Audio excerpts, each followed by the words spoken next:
Guys अस्सलाम वालेकुम everyone, आप सबको मेरी आवाज आ रही है?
Assalamu alaikum everyone.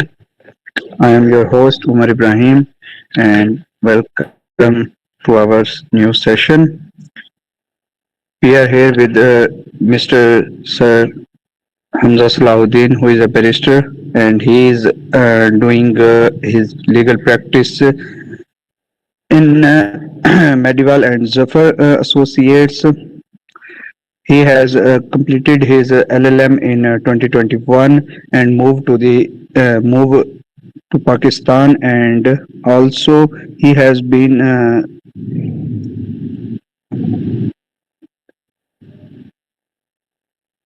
Saad Rasool and Associate, a corporate role and serving as a senior associate at Aga Law, now practicing at the Lahore High Court. They also serve as co-counsel to Mr. Haider Ali Najfi as an experienced law tutor, forming drafting instructor and an active legal educator through YouTube. Over to you, sir. ठीक हो गया। Guys अस्सलाम वालेकुम। उमर भाई is very kind, आप सबने उमर भाई का सुन लिया है। दूसरा ये कि at the outset I am very sorry, आज हम लोग थोड़ा लेट स्टार्ट कर रहे हैं। मुझे पता है मैंने आप लोगों को टाइम पहले का दिया हुआ था। अच्छा जी, मुझे सिर्फ एक तो सबसे पहले ये बताएं कि क्या आप सबको मेरी स्क्रीन शेयर हो रही है? Just one second.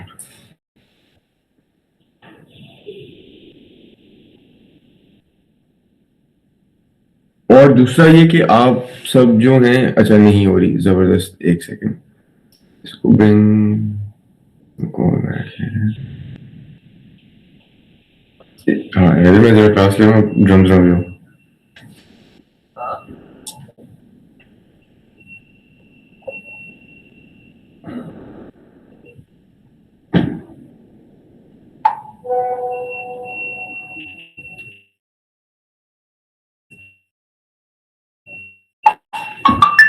जी, अभी स्क्रीन शेयर हुई, जबरदस्त, बेहतरीन। दूसरा ये कि इंस्टेड ऑफ मैसेजिंग हम लोग सारे ना इसको रखते हैं, मतलब बोल के जवाब देते हैं दूसरों को, ठीक है? फिर ये कि सबसे पहली चीज what I want everyone to know is that rudimentaries कोई वर्ड नहीं होता, ठीक है?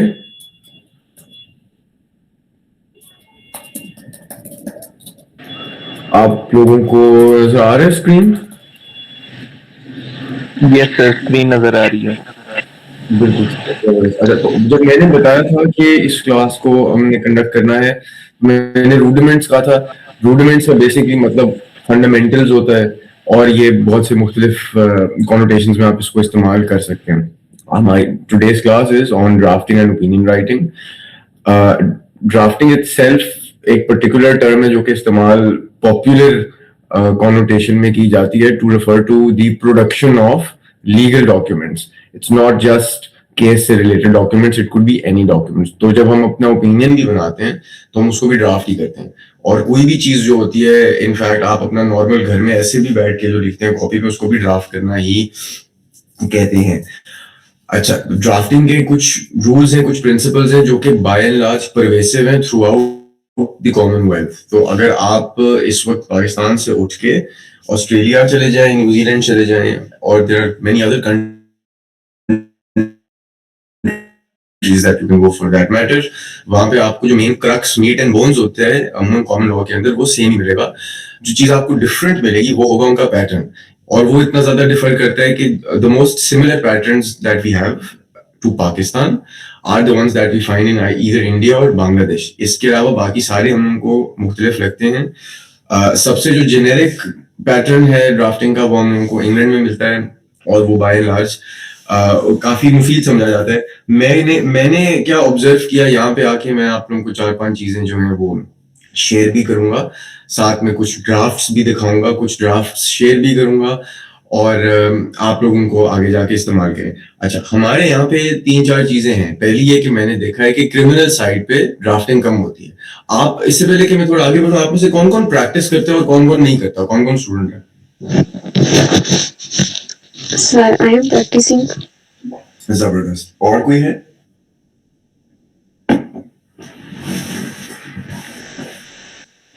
Sir, I am student. ठीक हो गया। एंड आप लोग please feel free to engage. ज्यादातर अमूमन यहाँ पे स्टूडेंट्स ही रहते हैं। जबरदस्त। अच्छा, तो इसमें मैंने ये सवाल क्यों किया था? मैंने ये सवाल इसलिए किया था क्योंकि अक्सर औकात वो वकला के पास टाइम नहीं होता to create any particular sort of document. इसकी बहुत बड़ी एग्जांपल देता हूँ, टाइम नहीं होता। हम कोर्ट में एडजर्नमेंट मांगते हैं ना, डेट, लॉर्डशिप या योर ऑनर डेट दे दें। आप में से कोई मुझे बता सकते हैं कि कोड ऑफ सिविल प्रोसीजर में एडजर्नमेंट कहाँ पे लिखी हुई है कि एडजर्नमेंट ले सकते हैं या एडजर्नमेंट देनी होती है, या एडजर्नमेंट देने का कोई इख्तियार है भी या नहीं? कोई बता सकते हैं on the civil side? Order 17।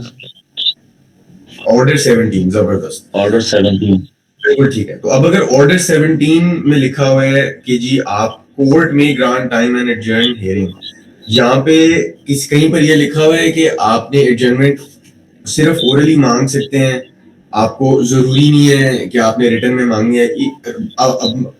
Type of adjournment, यानी कि basically what I am trying to say is form of adjournment.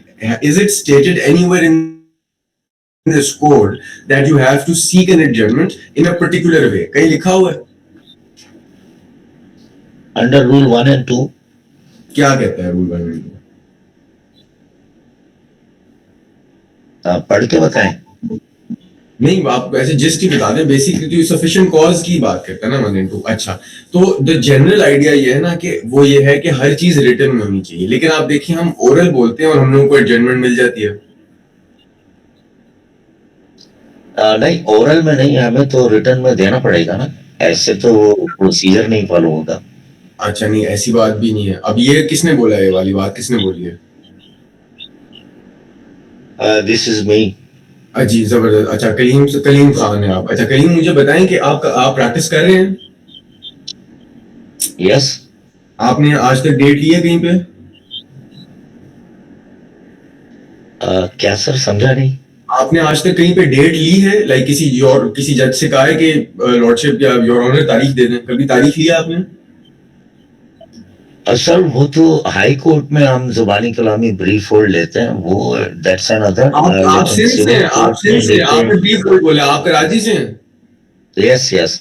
अच्छा, ब्रीफ होल्ड का लफ्ज जो है particular, because I started learning वकालत इन कराची, ब्रीफ होल्ड कराची में यूज होता है। अच्छा, नहीं, जो जनरल आइडिया है ना वो ये है कि आपको एडजर्नमेंट अगर लेनी भी है ना, तो you have to seek an adjournment on written grounds और एनी ग्राउंड्स व्हाटसोएवर। कानून कहते हैं ना सफिशिएंट कॉज, तो ये हमारी प्रैक्टिस ऑफ द कोर्ट बन गई है कि जी हम कह देते हैं योर ऑनर वकील साहब दूसरे कोर्ट में हैं, योर ऑनर फाइल नहीं थी, योर ऑनर नया वकालतनामा है, मतलब ये हम अपने रीजंस दे देते हैं, जज बेचारा हम लोग को एडजर्नमेंट दे देता है। वरना कानून के तहत हर चीज रिटन में लेनी है आपने, ठीक है?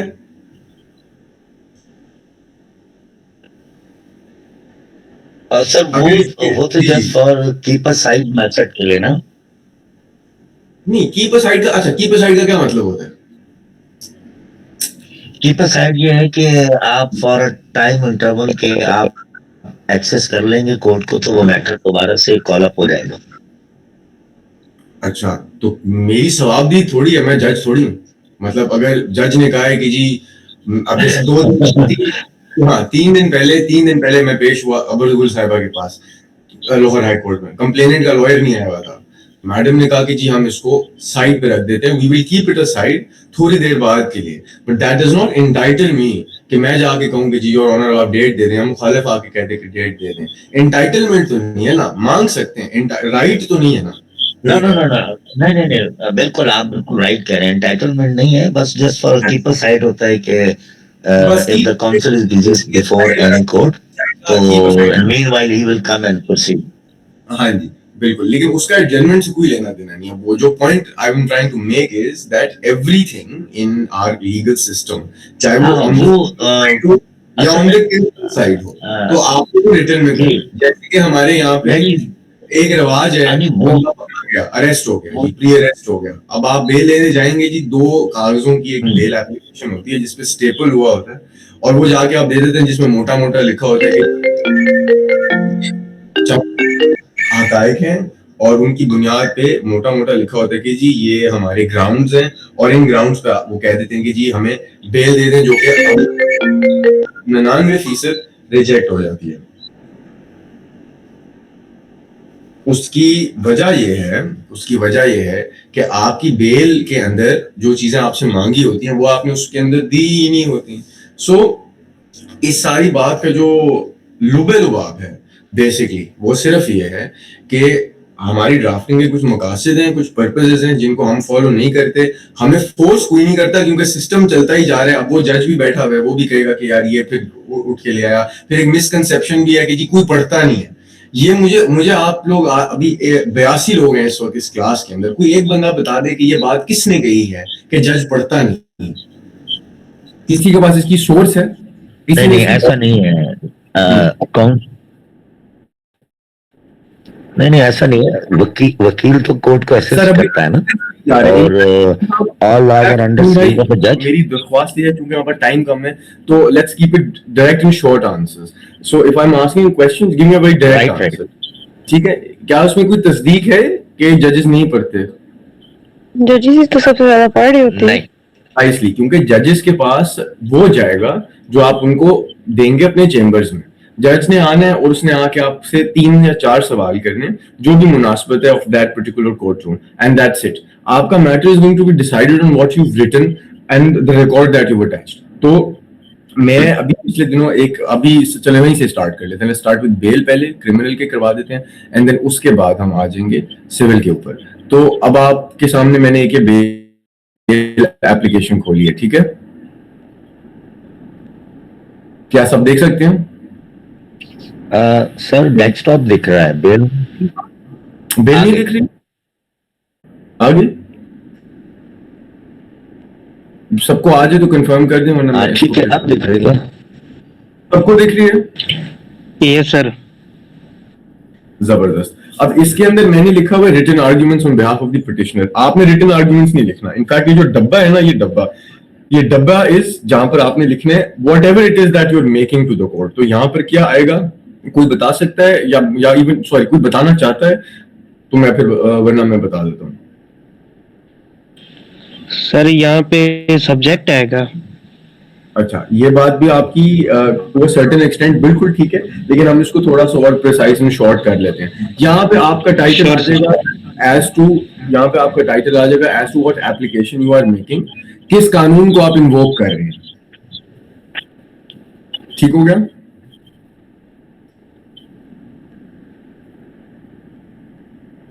कोई भी स्टिमुलस मुझे तो जी Sir, post arrest bail, petition for post arrest bail under section 490.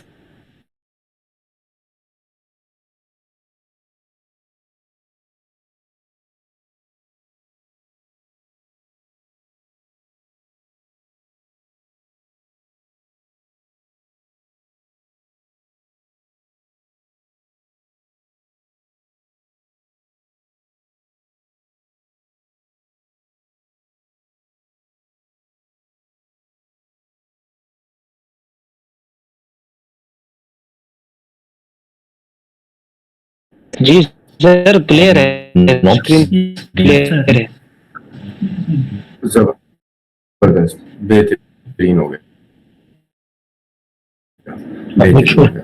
तो यहाँ पे आपका आ जाएगा, में क्या लिखा हुआ है?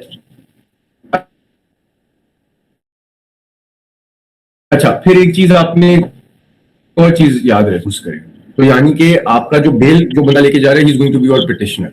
ठीक हो गया?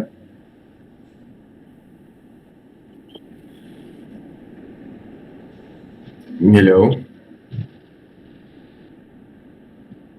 Yes sir. अच्छा, यस सर। जबरदस्त, बेहतरीन हो गया। अब मैं इसी को मैंने क्लोज इस वजह से किया है ताकि आपको मैं ये डेमोन्स्ट्रेट करूं कि अगर आपको फौरन कुछ बनाना हो तो आप उसको कैसे बना सकते हैं। तीन चार चीजें सारे समझ लें कि आपका कागज जो है, it's going to be your legal paper. आपका फॉन्ट आप उसको 14 कर लें। पंजाब लाहौर के अंदर बुकमैन यूज होता है, बट मैं बुकमैन यूज नहीं करता, मैं बोडीनी एमटी यूज करता हूँ। एंड या because it's a little cleaner, थोड़ा साफ सुथरा फॉन्ट होता है। तो ये चार पांच चीजें जो है ना, ये चार पांच चीजें सबसे इंपॉर्टेंट मैं इसलिए समझता हूँ क्योंकि सारे जजेस जो हैं वो इन चीजों को देखते हैं कि आपकी क्लैरिटी कितनी है। ठीक है, तो आप इसको कर लें। इसमें आपने अपनी जुरिसडिक्शन लिखनी है, जो आपका सेकंड वो होता है लाइन जो आपकी होती है। ठीक है, तो आपके फर्स्ट लाइन के अंदर आप हमेशा आपका कोर्ट आ जाता है। अच्छा, अब कोर्ट का नाम हमने हमेशा देखा है कि लोअर कोर्ट के अंदर कभी कोई फैमिली कोर्ट में जज का नाम लिख रहा है, कभी कोई फैमिली कोर्ट के अंदर कोर्ट का नाम लिख रहा है, कभी कोई हमने देखा है कि जी मैजिस्ट्रेट लिखे होते हैं first class, second class, third class. इसका सबसे बड़ा हल क्या है?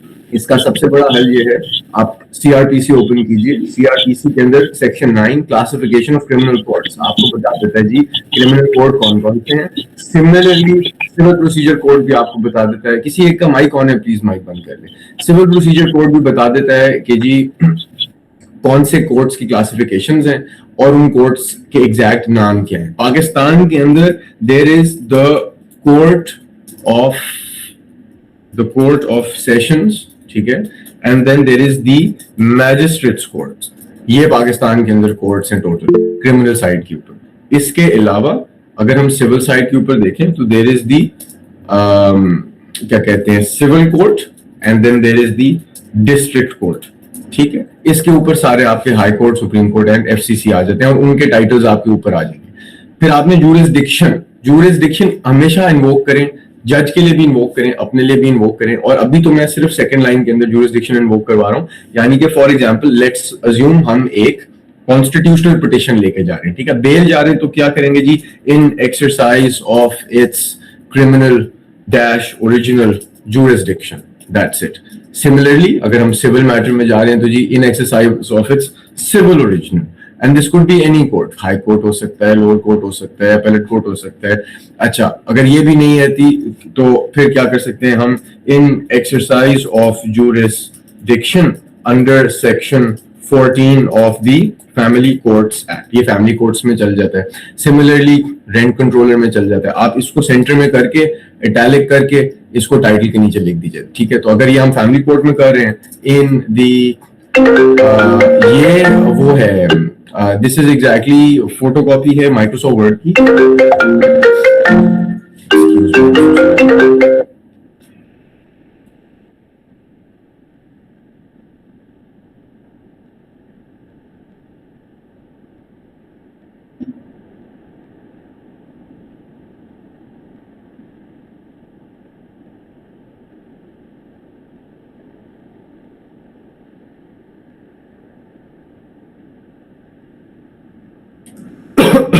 Hello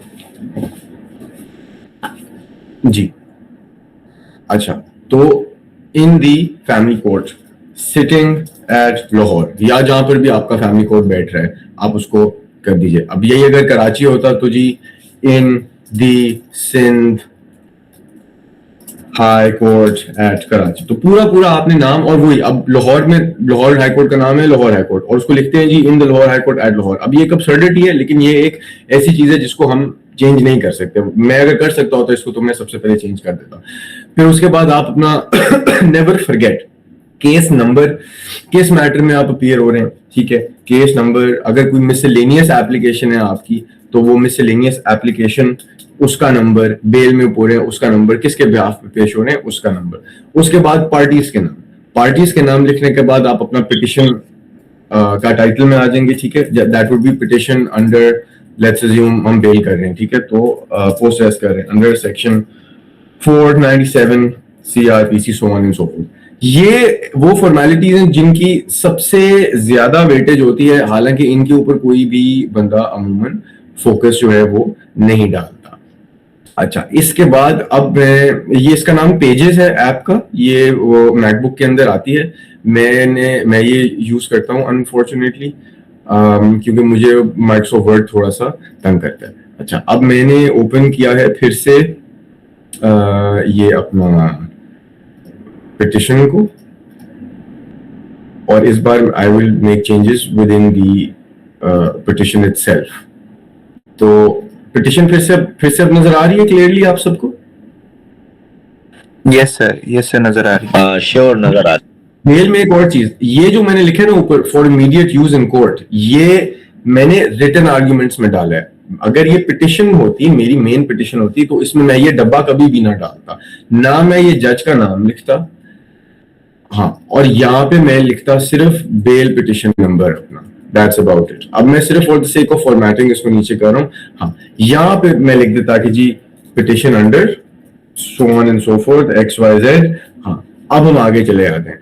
Humbly Shuvat is what is something that has been used to address judges in the subcontinent कोई अराउंड 300 सालों से। ये एक कंप्लीटली सेरेमोनियल चीज है, आप इसकी जगह कुछ भी लिख सकते हैं, my lord, your ladyship, whatever, it's something ceremonial, something that is to be respected। मेरे हर ड्राफ्ट में ये लाइन फर्क होती है, जैसे कि मैंने इसको क्रिटिकल स्टेट ऑफ अर्जेंसी में भी लिखा हुआ है, मैंने इसको in dire need of relief भी लिखा हुआ है, मैंने इसको इट इज मोस्ट इम्फेटिकली अवर्ड भी लिखा हुआ है। ड्राफ्टिंग में दो चीजें सबसे इंतहाई जरूरी होती हैं, आपकी जुबान, और जुबान के अंदर भी आपको टेढ़े मटेढ़े लफ्ज ना भी आए इससे कोई फर्क नहीं पड़ता, आपको चंद अल्फाज आते हो जिनके मायने आप बेहतरीन से तायुन कर सकते हो कि हाँ यार मैं इस मायने को जो है वो अंडरस्टैंड करता हूँ, इससे मैं कहना क्या चाहता हूं। जैसे कि अगर आपको इंग्लिश में, उर्दू में किसी ने FIR आई है और हम इसी FIR को भी रीड करेंगे, तो यहाँ पे उस बंदे ने हमें इल्जाम लगाया हुआ था स्टैबिंग का, और मैंने कहा जी ये स्टैबिंग तो है नहीं, ये स्लैशिंग है, उसने मारा नहीं है, उसने काटा है। तो उर्दू से हम जब इंग्लिश में आते हैं तो ये छोटी छोटी चीजें जो हैं वो हमेशा हम लोगों को माइंड में रखनी पड़ती हैं। इन छोटी चीजों से इंटायर केस, उसकी डिफेंस, इंटायर स्पेक्ट्रम आपके मैटर का चेंज हो जाता है। खैर, फिर ये कि बेल में हमेशा ये वाला बॉक्स डालें, ये वाला डब्बा जो है मैं इसको यहाँ पे रखता होता हूँ। इसके अंदर हमने लिखा हुआ है कि जी ये क्या है जी, this is FIR number 4339 of 2025, तारीख 23/6/2025, registered at police station Raiganj city law, और under sections is SS dot, SS dot is sections. अगर अंडर सेक्शन होता तो फिर ये एक S चला जाता और एक ये डॉट चला जाता, अंडर सेक्शन, और फिर एक सेक्शन भी ऑफ कोर्स चला जाता, सिंपल, ठीक है। फिर ये कि आप लोग अपनी एब्रीविएशंस इनको भी देख लीजिएगा।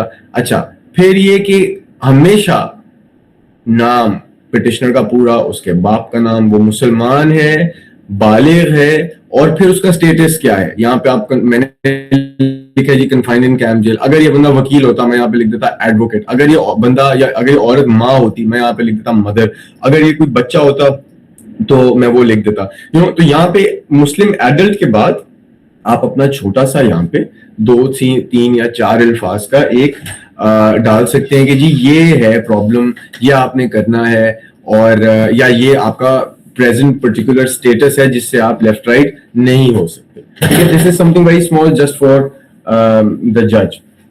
अच्छा, तो फिर ये कि अब criminal matters are always filed against the state. सरकार इसके अंदर जो है वो डिफेंड, सरकार इसके अंदर जो है वो अपना केस प्रोसीड करती है। तो कुछ मैटर्स में सिर्फ स्टेट ही पार्टी होती है, और कुछ मैटर्स में स्टेट एंड कंप्लेनेंट भी साथ होता है। कुछ मैटर्स में, अब ये कौन से मैटर्स हैं जिनमें सिर्फ स्टेट होती है, जिनमें कंप्लेनेंट कोई है ही नहीं। जब कोई कंप्लेनेंट ही नहीं है तो फिर मैं किसको बनाऊं, और क्या मतलब ऐसा कैसे हो सकता है कि कोई कंप्लेनेंट ना हो जब state is acting as complainant itself when the matter is being when the matter is being pursued by the state itself, then there is no complaint. But generally, and now 2026 में 99% matters में complainants होते हैं। वो कौन होते हैं? आपका NCCIA का इन्वेस्टिगेटिंग ऑफिसर, या आपका पुलिस का IO, या जो भी आपका कोई मुतलका LDA का साइट प्लानर, या आपका जो कमिश्नर के लोग हैं, जिनसे भी आपका जो भी काम है, या अगर आपको ऑफेंस उनसे जुड़ा हुआ है, बैंक फिजिकल फाइनेंशियल मैटर्स के अंदर अगर स्टेट बैंक ने FIR करवाई और उनका कोई मुतलका बंदा है जिसने कोई ट्रांजैक्शंस देखी हैं, वो कंप्लेनेंट है जी, उसका नाम। क्यों? क्योंकि कंप्लेनेंट भी आपका आगे जाके एविडेंस देता है। ठीक है, अब हम लोग सब्सटेंटिव उसके ऊपर जाने लगे हैं कि जी ड्राफ्टिंग के अंदर एक्चुअली चीजें रिक्वायर्ड क्या होती हैं। सबसे पहली चीज मैंने आप लोगों को बताई, क्लैरिटी ऑफ लैंग्वेज। 99% वकालत पाकिस्तान में होती भी अंग्रेजी के अंदर है, इसलिए इंग्लिश सबसे ज्यादा के ऊपर मैं स्ट्रेस करूंगा। क्योंकि अगर आप ट्रायल की बात करें, FIR तो चले उर्दू में हो जाती है, चार्जशीट भी इंग्लिश में आती है, लेकिन जो आपके क्रिमिनल रिकॉर्ड के बयान होते हैं, 101 के बयान जिन्हें 161 की स्टेटमेंट्स कहते हैं, वो सारी उर्दू में होती हैं।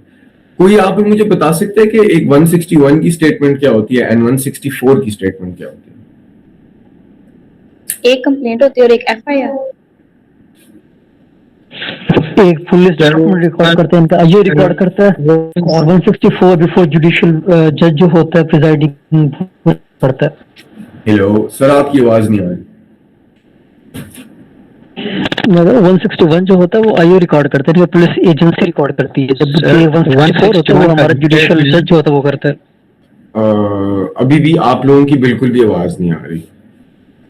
सर वो कह रहे हैं कि 161 के बयान जो है वो पुलिस रिकॉर्ड करती है और 164 के जो है वो मैजिस्ट्रेट रिकॉर्ड करता है। जबरदस्त। इन दोनों बयानों आप सर सेक्शन 161 का पूछ रहे हैं और 164 का? जी जी, वो अपना कलीम भाई बता दिया मुझे, राना साहब ने, और उनको फिर ये मैडम ने जो है वो मुझे रहनुमाई कर दी। Thank you very much. अच्छा, अब इसके अंदर ये है कि what is the difference between, primary difference, फर्क क्या होता है? एक तो चले मैं आपको बता देता हूँ कि जी 101 का जो आपका CRPC का बयान होता है उसके ऊपर साइन नहीं किया जाता, कोई भी उस पर साइन नहीं करता। लेकिन जो 164 का बयान होता है वो हल्फ पे उठाया जाता है, उस पर साइन अंगूठा भी होता है।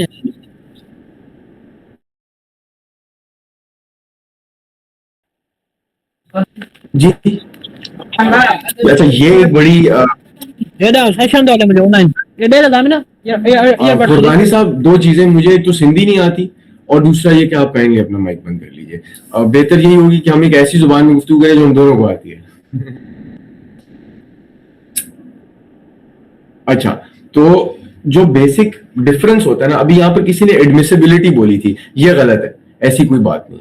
एडमिसिबिलिटी का कोई लेना देना नहीं है, इट इज एविडेंशियरी वैल्यू। अगर एक चीज एडमिसिबल नहीं है तो पुलिस पागल है, वो इतना अपना पैसा और इतना अपना रिसोर्स इस्तेमाल कर रही है।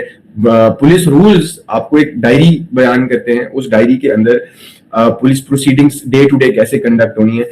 161 की वो स्टेटमेंट्स होती हैं, ये मैंने इसलिए यहाँ पर बोला था क्योंकि जब आपका चालान आता है ट्रायल कोर्ट के अंदर, the first thing that is mention over there is कि जी हमने कलम बंद कर लिया 101 के बयान सब के। अच्छा, तो 101 के बयान पे तो कन्विक्शन नहीं होती, बट वो बयान एडमिसिबल तो होते हैं। एडमिसिबल का मतलब होता है जी, अगर वो कोराबोरेट कर जाए दीगर एविडेंस के साथ तो फिर वो एविडेंशियल वैल्यू होती है उनकी।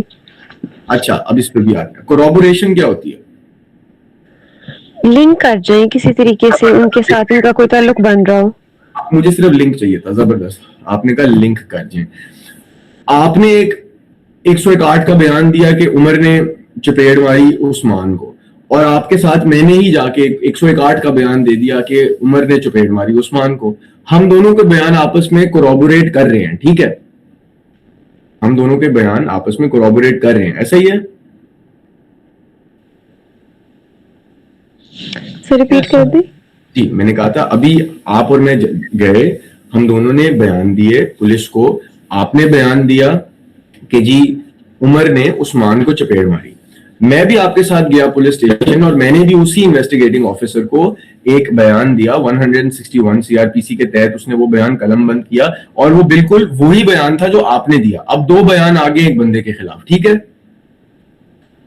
जी ठीक है, ये दोनों बयान आपस में कोऑपरेट कर रहे हैं, कर रहे हैं। इस पे फिर भी कन्विक्शन नहीं होगी। जस्ट बिकॉज हम दो लोग गए, हम दो लोगों ने एक बात कर दी और वो भी पुलिस को, नहीं सर, तो इस पे कनेक्शन नहीं होगी, लेकिन अगर 161 के बयान उस केस में दीगर किसी सबूत के साथ या दीगर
जैसे कि आप बताया गया इस प्रोग्राम में कि ई सर्टिफिकेट भी होगा, मैं कहता हूं कि सजेशन ये है कि ई सर्टिफिकेट से पहले आप एक छोटा सा टेस्ट भी दे दें और अपना अच्छा, ईमेल एड्रेस दे दें यहाँ और पे टाइम दे दें। हाँ, मैं यहाँ पे थोड़ा सा आपको ना इंटरेस्टेड करूंगा, ये सजेशंस आप उमर साहब के पास ले जाएं। अभी प्रेजेंटली सेशन से रिलेटेड कोई क्वेश्चंस हैं तो please I take them, otherwise I move on towards the जी जी, सेशन के अंदर ना ये है कि बहुत का 161 से पहले ना हमारे पास जो चीज होती है वो हमारी फर्स्ट इंफॉर्मेशन रिपोर्ट होती है, यानी कि एफआईआर जब हम जाते हैं लॉन्च कराने के लिए हमारी एक अपनी एक कहानी है, जो इन्फॉर्मेशन है किसी भी इंसिडेंट के हवाले से हम रिकॉर्ड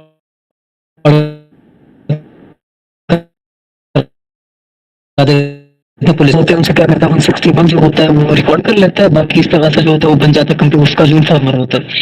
अब यहाँ पे जो चीज है वो ये है कि जब कोर्ट के अंदर जाता है 164 जब रिकॉर्ड हो रहा होता है ना कुछ केसेस के अंदर, तो इसके अंदर बहुत बात ये होता है कि थोड़ी सी इंप्रूवमेंट 161 के अंदर नजर आ रही होती है एफआईआर से हटके, यानी कि एक चीज एफआईआर में डिस्क्लोज नहीं होती लेकिन 161 में मौजूद होती है। तो फिर सवाल ये खड़ा हो जाए तो ये जो पर्सन है जो कोर्ट में बयान रिकॉर्ड करने के लिए आया कि वो परसू 161 के अपने जो स्टेटमेंट है उसको परसू करे, यानी कि ट्रायल पे क्या इफेक्ट पड़ेंगे इसके, या एफआईआर में जो उसमें कहानी दी हुई है उसको आगे फर्दर कंटिन्यू करे।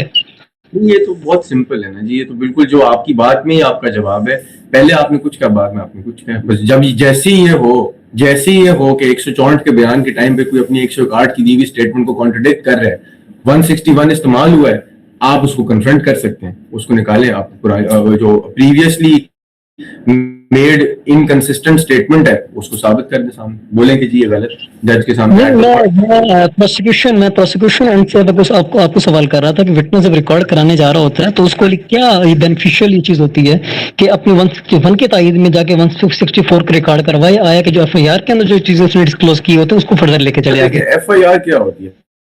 पहली बात तो ये कि FIR is the first information report, वो पहली इंफॉर्मेशन है। इट्स हाईली लाइकली ये एविडेंस बना के इस्तेमाल कर रहे हैं, तो फिर आगे बाद में अगर आपने कोई स्टेटमेंट दी है तो फिर या तो अपनी पिछली स्टेटमेंट के साथ ही रहें, क्योंकि वो जो पहले कहा था अभी भी वही कह रहे हैं, और अगर दोबारा कुछ कहना है तो फिर अपनी पिछली बात की तायद में कोई एक्सप्लेनेशन भी दें साथ, खाली ना बोल दें, क्योंकि उसमें तो फिर एक काफी सादा सी चीज जो रेज होती है वो ये होती है पहले कुछ का अब कुछ का, यानी कि there is concoction and improvement and delay is always in the favour of the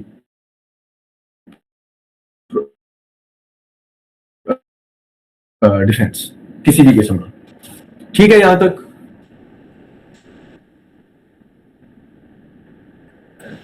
ji sir, continue करिए। फिर ये कि आप हमेशा अपनी बेल एप्लीकेशन के अंदर पहले बताएं कि जी हमारा कंप्लेनेंट का वर्जन क्या है उस एफआईआर से। अब यहाँ पे अच्छा मैं क्या करता हूं हमेशा कि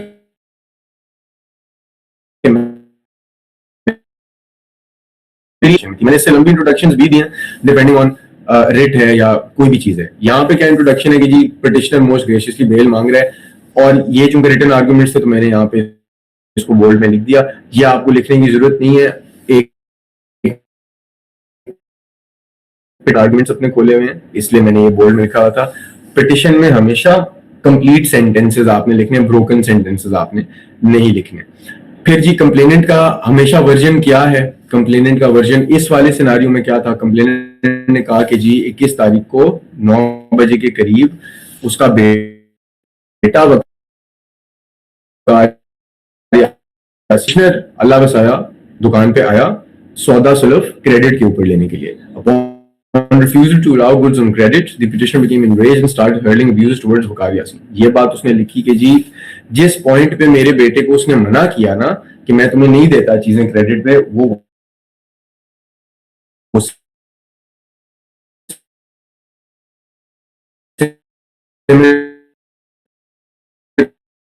यासीन मौके पे आ गए जिनके पास आईनी रॉड और छुई थी।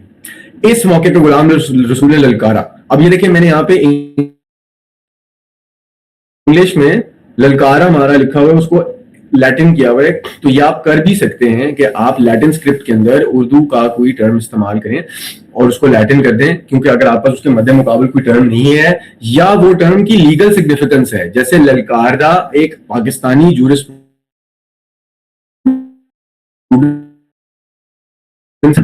वो ललकारा क्या था? वो ये था गुलाम रसूल ने कहा कि जी आज हम इसको हमें सौदा सलफ क्रेडिट पे ना देने का मजा सिखाते हैं। तो उसकी ट्रांसलेशन क्या बनी जी? Today let's teach him good lesson for denying us goods on credit. अगर आपकी इंग्लिश अच्छी है तो आप एग्जैक्टली उर्दू से इसको ट्रांसलेट करके बड़े आराम से लिख सकते हैं। जितनी डायरेक्ट ट्रांसलेशन आप कर सकें अपनी एफआईआर की उतना अच्छा है आपके लिए भी। अब और ये मैं एग्जैक्ट उसी डायरेक्ट स्पीच में इसको लिख रहा हूं जैसे कि कंप्लेनेंट ने एफआईआर के अंदर लॉन्च करवाया हुआ था कि जी उसके बाद पिटिशनर ने छुरी छीनी अपने भाई से और वकार यासीन के पेट में इस नियत से कि वो मर जाए मार दी। ये बहुत ही एक जरूरी पैराग्राफ है। क्यों? क्योंकि हम सबको इस बात का तो पता होगा कि there is a guilty mind that coincides during the commission of the offense। तो इंटेंशन टू किल, अगर मेरी नियत ही नहीं है किसी को मारने की,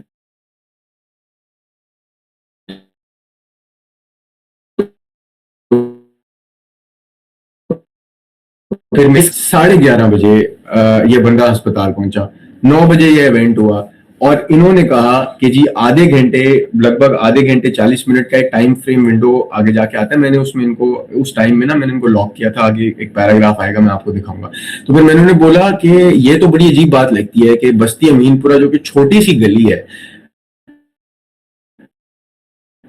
3 लोगों ने एक आईनी रॉड, एक मैंने कहा कि बहुत सी चीजें बोली, उनमें से मैंने एक ये चीज भी बोली थी कि जी मैं असदुल्ला साहब, मैं आपका ना क्वेश्चन देता हूँ, मैं बस अपना जुमला पूरा कर लूं कि मैंने बोला कि जी एक बंदे ने आईनी रॉड पकड़ी हुई है, एक ने छुरा पकड़ा हुआ है, तीनों भाई हैं, एक बंदा दुकान के अंदर है जिसके पीछे दीवार है, और आधे घंटे में इस नियत से कि इसका कत्ल करें, जिसका कत्ल नहीं करवाए, सोचने वाली बात है। तो ये छोटी छोटी चीजें होती हैं जो कि आपको बताता है कि आप कौन से हरकतों से, कौन से हकाइक से किसी की नियत जो है वो एक्सट्रैक्ट कर रहे हैं। इंटेंशन ही होती है ना basically, mains Riya is what it is, intention, कि आपकी क्या इंटेंशन थी, आपका क्या गिल्टी क्या था आपका, क्या आपका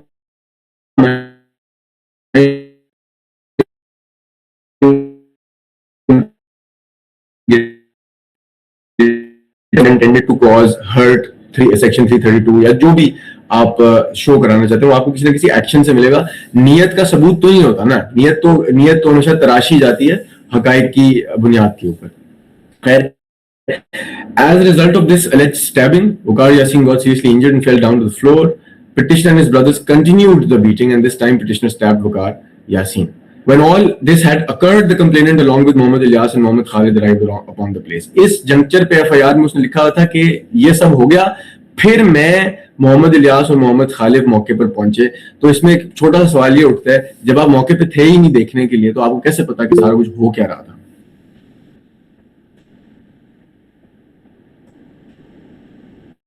जब आप मौके पे ही नहीं थे, so that means your FIR is hearsay.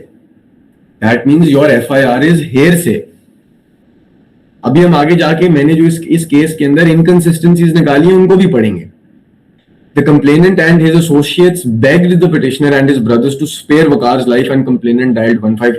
Paragraph 9 पे मेरे छोटे भाई ने मुझे कहा, भाईजान कुछ सालों पहले हम बास्केटबॉल खेल रहे थे कहीं पे, और किसी ने इस तरीके से मेरे साथ उस तरह लड़ने की कोशिश थी, भाग के आगे उसको फ्लाइंग किक ही मारी थी सीधा। तो मैंने कहा हाँ मैं सेल्फ डिफेंस कर रहा था, मेरे भाई के साथ कुछ हो रहा था। तो उसने कहा तो यहाँ पे ये चीज भी तो, उसके बेटे को 3 बंदे मार रहे हैं, वो मौके पे पहुंचा है बजाय कि वो, और वो भी 3 ही है और उनके पास बंदूक नहीं है। तो जनरली पंजाबी लोग अगर बंदूक ना हो तो वो लड़ पड़ते हैं। किसी के बेटे को आप मार रहे हो बजाय कि वो लड़े जाके, वो उसको आगे से और मिन्नतें करे तुम छोड़ दो। ये तो आपकी जो वो एंथ्रोपोलॉजी है इस इलाके की, उसी से कॉन्ट्रडिक्टरी बात है ना पूरी। आगे जाके हम देखेंगे कि इसका फैक्चुअल क्या है, लेकिन ये कुछ चीजें हैं जो कि इतनी अपसर्ड साउंड करती हैं कि क्या ऐसा, मुझे नहीं पता कि ऐसा कैसे हो सकता है लाहौर के अंदर या इसके गिरदोनवा में कि 3 लोग एक बंदे को मार रहे हो, उसके रिश्तेदार है, किसी के पास बंदूक नहीं और वो लड़े मत। हाथापाई एटलीस्ट कोई ईंट ऊंट तो उठा के मार ही देता ना, किसी को पत्थर मार देता, कुछ तो हो ही जाता है। खैर, और एटलीस्ट कंसिडरिंग के ये बाप बेटा थे, चलो हम कह सकते हैं दोस्त पीछे उड़ जाते हैं, हम कह सकते हैं कि जी ये वही वाले 4 दोस्त जो कह रहे होते हैं भाई कोई मसला ही नहीं, सबसे पहले हम आएंगे, सबसे पहले वही भागते हैं। लेकिन जो बहन भाई, वालदैन, घर वाले, कजन, उनसे तो ये तवक्को रखी जा सकती है। तो ये बंदा कह रहा है कि जी मेरे बेटे के साथ हो रहा था और मैं आके अगलों की मिन्नतें कर रहा हूँ। खैर, फिर ये क्या कहते हैं कि एक डीएस्केलेशन इन्होंने कराई, मिन्नतें उनकी की कि जी जान छोड़ दो, 15 कॉल की और धमकियां दी कि जी हम इन सबको मार देंगे। Thereafter the complainant moved Waqar Yasin to a nearby hospital for मिला कि जी इसके बाद हम अपने बेटे को अस्पताल लेंगे। अच्छा, फिर हमेशा तीसरी हेडिंग लीगल फ्रेमवर्क, थोड़ा सा अपने लिए, थोड़ा सा जज को बताने के लिए कि जी हमें पता है कि जो चीज हम आपसे मांग रहे हैं वो कहां पे लिखी हुई है। और लीगल फ्रेमवर्क में हमेशा स्टैट्यूट पे रिलाई करें, क्योंकि आपका general supposition starting point is going to be your statute. Interpretation उसके ऊपर से असिस्ट करेगी। 497(1) सीआरपीसी क्या कहता है कि जी जब कोई भी इंसान पर इल्जाम लगा हो एक ऐसे जुर्म का जो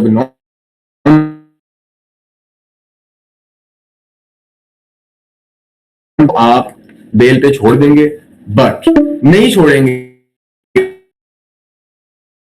होगी पहली चीज, यानी कि खदशा हो इस चीज का कि इसको तो सजा होगी। ये बड़ा मजे का टेस्ट है। इस टेस्ट को हम लोग इंग्लैंड में जब पढ़ते थे तो हम इसको कहते हैं कि जी reasonable probability of conviction. Bail होती क्या है? बेल का मकसद क्या है? बेल एक न्यूटन हियरिंग होती है, एक छोटी सी हियरिंग होती है। किस चीज की? सिर्फ 3 से 4 मिनट में जज को ये शो कराने की कि योर ऑनर क्या मैं अपने बंदे को एक्विट करा लूंगा या नहीं करा लूंगा। 100 में से बैलेंस ऑफ प्रोबेबिलिटी पे क्रिमिनल स्टैंडर्ड होता है ना बियॉन्ड रीजनेबल डाउट, बेल का स्टैंडर्ड बियॉन्ड रीजनेबल डाउट नहीं होता, चूंकि लिखे ना रीजनेबल ग्राउंड्स, रीजनेबलनेस, मुनासिबत, प्रोपोर्शनैलिटी, बैलेंस ऑफ प्रोबेबिलिटीज का टेस्ट है ये। यानी कि सिर्फ प्रोबेबली ये शो कराना है कि लॉर्डशिप या योर ऑनर जो रिकॉर्ड आपने सामने रखा हुआ है, जो आपकी फाइल है, इसकी बुनियाद के ऊपर 51% चांस है मेरा बंदा बच जाएगा। That is the test. तो 497(1) का स्टांस क्या है? 497(1) ये कहता है कि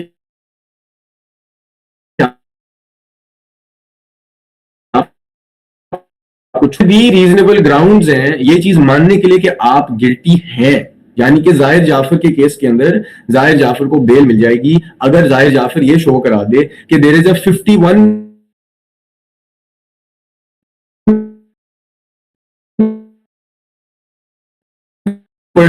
क्यों? क्योंकि सजाए मौत पनिशमेंट विद डेथ 302 की है ना, 302 की डेथ है, 300 की एक्चुअली है। हाँ जी, 300 डेथ के अलावा दूसरी क्या प्रोहिबिशन है जी? लाइफ को हम जनरली 14 साल समझते हैं, एंड देन 10 साल, 10, 14 या पनिशेबल विद डेथ। अगर आपको अब यहां पर ये बड़ा मुश्किल चीज हो जाती है, क्यों? क्योंकि हमारे वाले केस के अंदर दो चार्जेस हैं, 337 F2 337 जिसको हम कहते हैं जुर्म गैर जायफा, जुर्म गैर जायफा बदिया।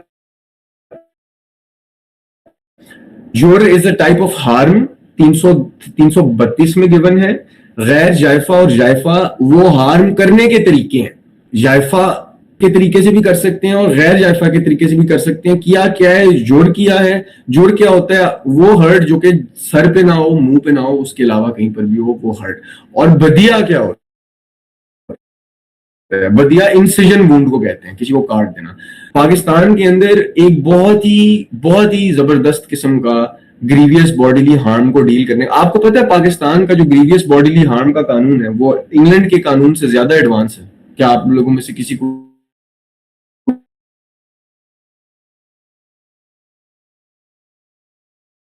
ये बात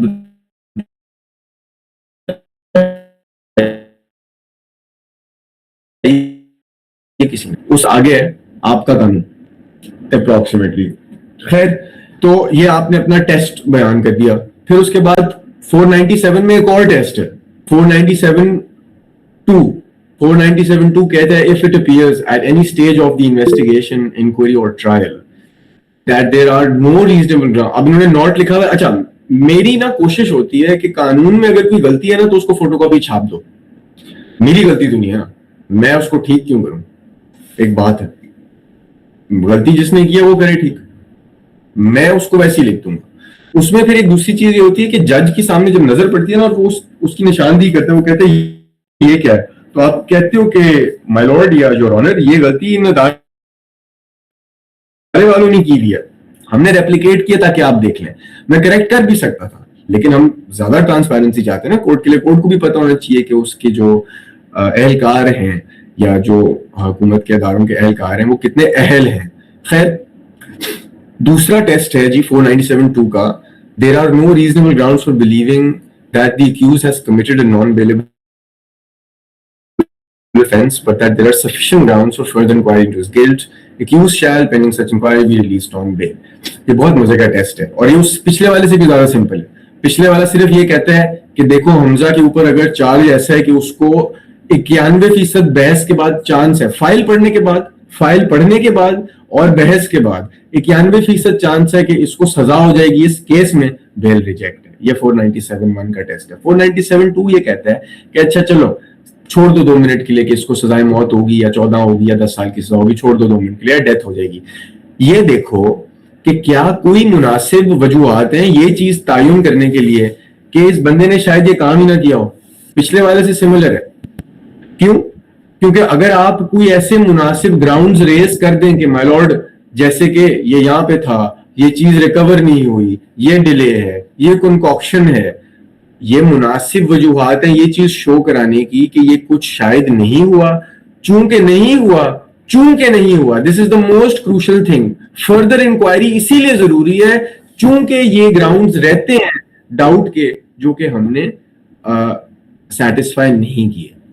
तो जो फर्दर इंक्वायरी का 497(2) का टेस्ट है बेसिकली कानून का, वो सिर्फ ये कहता है कि आपको बेल मिल जाएगी अगर आप इतना डाउट रेज कर दें कि आप मुझे कन्विंस कर दो कि मैं इस फाइल को दोबारा खोल के आईओ को कहूं कि जाके दोबारा ये हकाइक इन्वेस्टिगेट करके आओ, यानी कि वो हकाइक जरूरी होने चाहिए। अब कोई हकाइक जरूरी होते हैं, इसका मतलब ये कैसे हम तायुन करते हैं? ये हम तायुन करते हैं when the prejudicial effect outweighs the probative value. ये बड़ा मजे का मैंने एक जुमला बताया, आप लोग सब जुमला याद कर लें, सबूत के लिए भी और हकाइक के लिए भी। When the prejudicial effect outweighs its probative value, इसका मतलब ये है कि कोई भी हकाइक, अली साहब या ये हुरैन, उमर, ईमान, सिद्दीक, फिजा, ये जितने भी लोग हैं, ये आए अदालत में, इन्होंने आके बहस की कि जी लॉर्डशिप अल्लाह वसाया को ना छोड़ दें बेल पे क्योंकि ये सफिशिएंट ग्राउंड्स है हमारे पास। वो ग्राउंड्स अगर हमने इंक्वायर नहीं किए, मैं नहीं सुनता आप लोगों में से किसी की बात, मैं नहीं देता बेल, तो क्या उससे कोई प्रेजुडिशियल इफेक्ट आएगा अक्यूज्ड के ऊपर? और अगर वो प्रेजुडिशियल इफेक्ट उस एक्चुअल बात की, उमर भाई की 161 की स्टेटमेंट की बुनियाद के ऊपर आप एक बंदे की बेल योर ऑनर रोक रहे हैं, इस हरकत का जो प्रेजुडिशियल इफेक्ट है ना, वो उमर भाई की 161 की स्टेटमेंट की प्रोबेटिव वैल्यू से कहीं ज्यादा है। Prejudice, detriment being caused to the accused because you are not delving into further inquiry of the grounds. Sir ये प्रेजुडिशियल इफेक्ट और जो प्रोबेटिव वैल्यू, इन दो टर्म्स को एक्सप्लेन कर दे। Prejudice क्या होता है?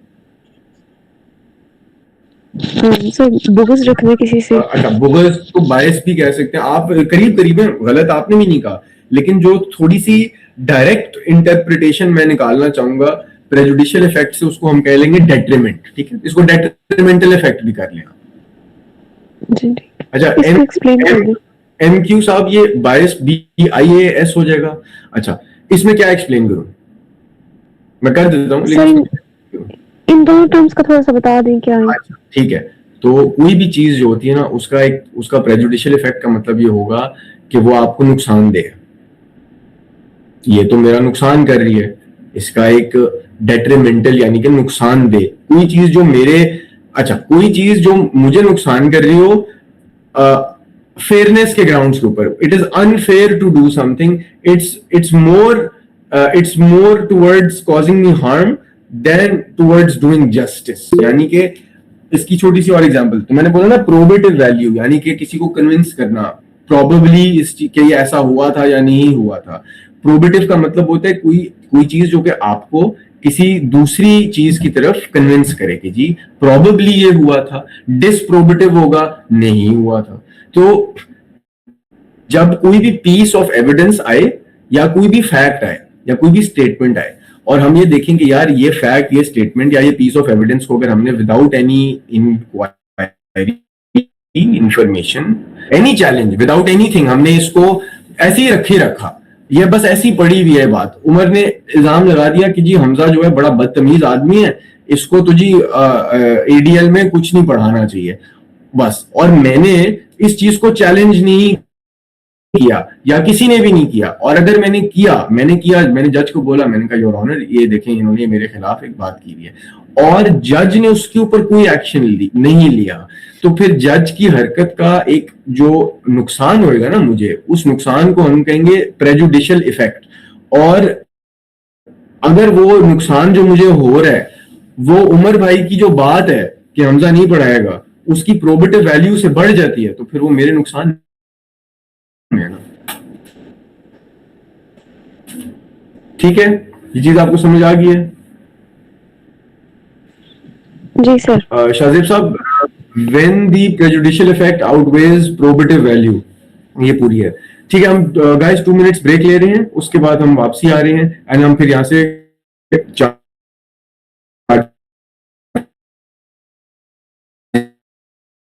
इससे आगे कंटिन्यू करेंगे।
बात हुई है और दूसरा 10 करोड़ पे मेरी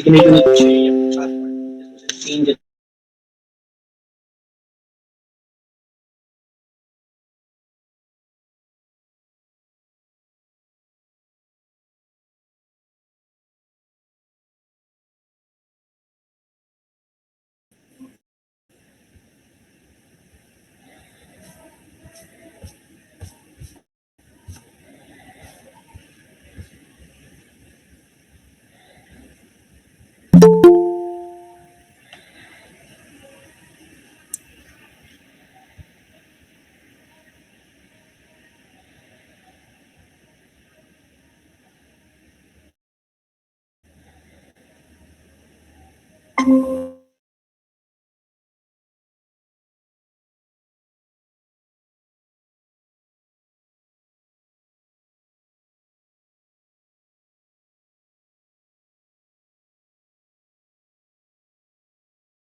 Yeah, hello.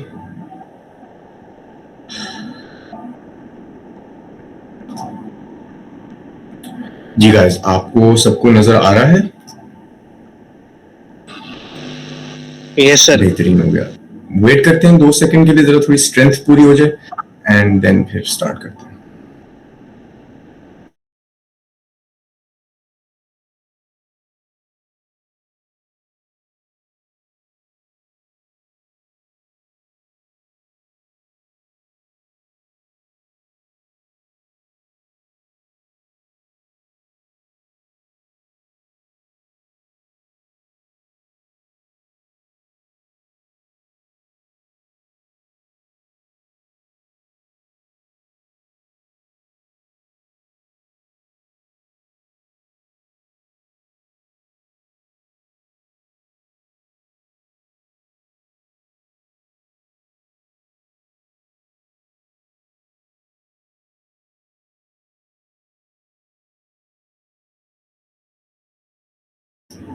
उमर भाई, आप हमारे साथ ही हैं यहाँ पे?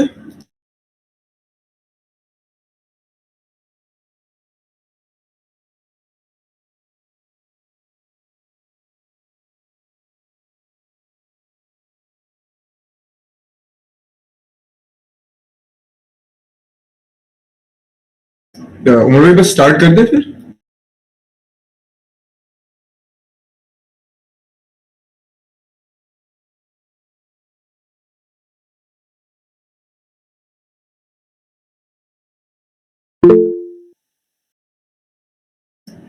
जी बिल्कुल मैडम, मैंने ड्राफ्टिंग कहीं से नहीं सीखी।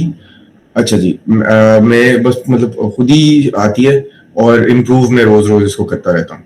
एंड जी ठीक है, मैं भी स्टार्ट। असद साहब का सवाल है, when accused give a statement at time of investigation then front of जज मुकर जाए, तो what is the value of the statement in front of investigation officer? Sir, ना भी मुकरे फिर भी कोई वैल्यू नहीं। आयोग के सामने दी हुई स्टेटमेंट की कोई वैल्यू नहीं है। इसीलिए तो जो ये जो आपकी बड़ी मजे की बात बताता हूँ, पुलिस फाइल के अंदर वो कहते हैं ना कि जी हम इस बंदे को लेके गए, हमने इससे रिकवरी कराई, ये इस बंदे ने ये हमें उतरा, गाड़ी रुकवाई, दबे दबे पैर चल के तो ये लेके गया घर के अंदर, और उधर जाके इसने शुमाली दीवार की, बेड की इस वाली तरफ नीचे से छुरी निकाल के जो है वो हमें बरामद कराई। तो इसीलिए तो रिकवरी की कोई इतनी खास वो है वैल्यू जो है वो नहीं है। अच्छा, तो फिर अब हम कंटिन्यू करते हैं। तो जब आप अपना ड्राफ्ट बनाएं, थोड़ा सा आपने कानून बताना होता है। अच्छा, अब ऑन कानून, before we move any further, civil हो या क्रिमिनल हो, आपका काम ड्राफ्ट के अंदर 2 चीजें बताना नहीं होता। पहला कानून, दूसरा एविडेंस। आपने सिर्फ ड्राफ्ट के अंदर बोलना होता है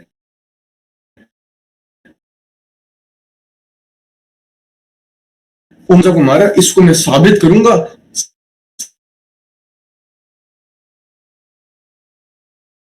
नीचे ब्रैकेट आप ओपन करेंगे और उसके अंदर आप लिखेंगे कि जी exhibit PW1 2 3 4 whatever slash screenshot का SC1 नेक्स्ट या appended here with for your kind perusal. बस सबूत को हमेशा मेंशन करना है, कभी भी प्लीड नहीं करना। प्लीड का मतलब यह है कि कोई भी जुमला आपने बोलना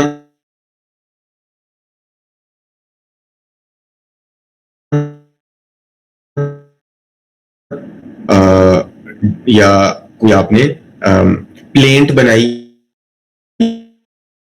या रिटन स्टेटमेंट, ठीक है, यहां तक कोई कंफ्यूजन तो नहीं है?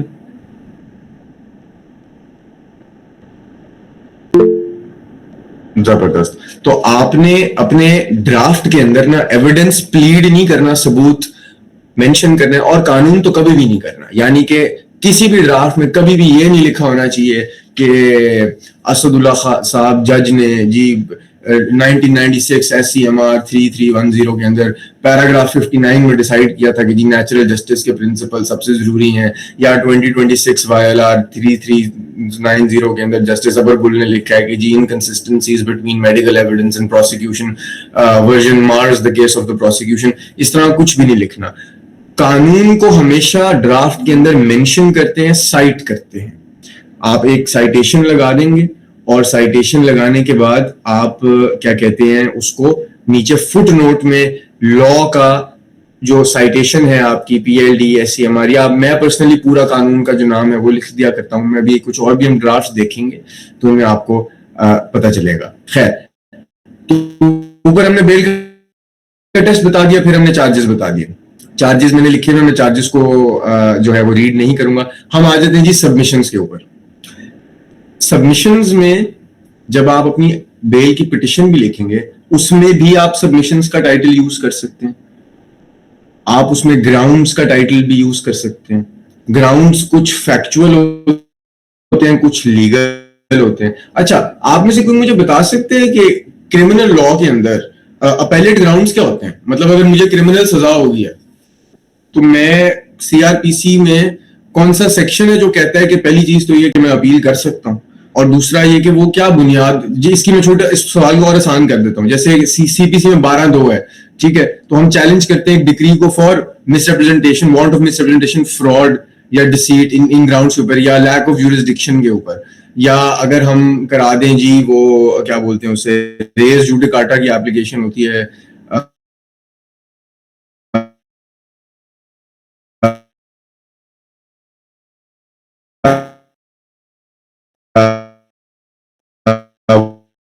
वो दे दे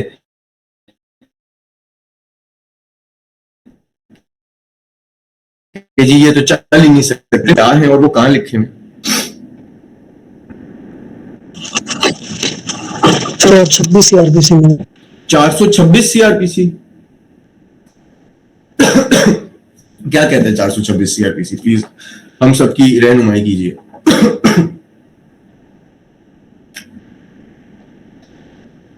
हेलो,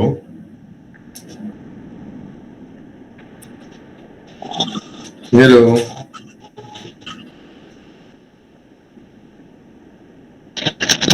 आपको आवाज आ रही है? अच्छा, ये अभी बोला किसने था पहले? हेलो, ये अभी 426 CRPC किसने बोला था?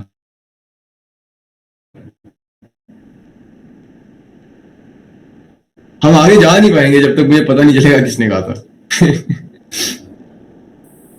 सर काइंडली इसको आप खुद ही एड्रेस करके ना तो जल्दी जल्दी रैप अप करते हैं। ठीक है, ठीक है। 426 में नहीं लिखे हुए जी, और basically there are only 2 grounds on criminal law, एक मैटर ऑफ फैक्ट, एक मैटर ऑफ लॉ। इतनी सी बात है। तो यानी कि आपने सिर्फ ये बताना होता है कि कोई चीज फैक्ट्स के ऊपर जो है वो एक कंटेंशियस मैटर है या कानून में ये कन्विक्शन सेफ नहीं है। इन दोनों ग्राउंड्स के ऊपर आप एक क्रिमिनल अपील लेके जाते हैं तो आपने ग्राउंड्स मेंशन कर देंगे। अच्छा जी, मैंने आर्ग्यू किया कि जी प्रोसिक्यूशन के केस के अंदर फैक्चुअल एनोमलीज हैं और इनकंसिस्टेंसीज हैं which warrant an immediate grant of bail under law. Law क्या कहता है? ऊपर हमने टेस्ट ऊपर ही स्टेट किया था, no reasonable grounds for believing के petitioner has committed any non bailable offence, rather sufficient grounds for further inquiry are revealed on a bare perusal of the record. Bare perusal of the record बहुत जरूरी है, क्यों? क्योंकि जज भी यही करता है, परयूजल ऑफ द रिकॉर्ड करते हैं। हर जजमेंट में लिखा जाता है आर्गुमेंट्स हर्ड रिकॉर्ड, सिर्फ रिकॉर्ड आर्ग्यू करने के लिए। ये पैराग्राफ 18 जो है ये डायरेक्टली कानून से मैंने अल्फाज उठा के अपनी सबमिशन बनाई है कि जी कोई रीजनेबल ग्राउंड्स नहीं है इस चीज पर यकीन करने के लिए कि जी पिटिशनर ने किसी भी किस्म का नॉन बेलेबल ऑफेंस किया है। उल्टा हमारे पास भरपूर ग्राउंड्स हैं इस चीज को साबित करने के लिए कि जी फर्दर इंक्वायरी होनी चाहिए इस मैटर के अंदर। The truth of the matter so far as the record reveals is that follows. FIR is hearsay. Complainant was not present at the scene of the alleged occurrence. Neither were any of his witnesses. Delay. अब मैंने ना हर एक बड़े बड़े ground को ना उस पर इलेबोरेट करने के लिए हेडिंग डाली हुई है और फिर मैं अपने ग्राउंड को जो है वो आगे उसके ऊपर इलेबोरेट करता हूँ। The incident is reported to have allegedly occurred at 9 PM at grocery store इस जगह के ऊपर 2 kilometers north east of the police station। यहाँ पर एक और ये पॉइंट भी होता है कि 2 किलोमीटर दूर पुलिस स्टेशन था, आपने डिले क्यों किया? आप जा सकते थे। Whereas the FIR of the incident was registered at 12:10 on Monday 23 तारीख। The aforementioned delay is inexplainable, especially in consideration of the 15 call alleged to have been made by the complainant। 15 इसलिए जरूरी है, 15 का एक अपना कानून है। हर 15 कॉल रिकॉर्ड होती है, उसकी ट्रांसक्रिप्ट बनती है, वो रिपोर्ट जुडिशियल फाइल के अंदर लगाई जाती है. तो there is no report reflecting the making of और स्टेटस ऑफ एनी 15 कॉल और इंफॉर्मेशन टेंडर्ड और provided in the judicial file of the present matter. जी जलाल साहब, आपका सवाल है प्लीज.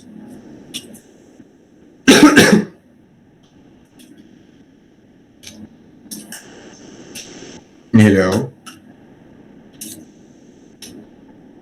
जलाल खान साहब, आपने हैंड रेज किया है, आपका क्वेश्चन है.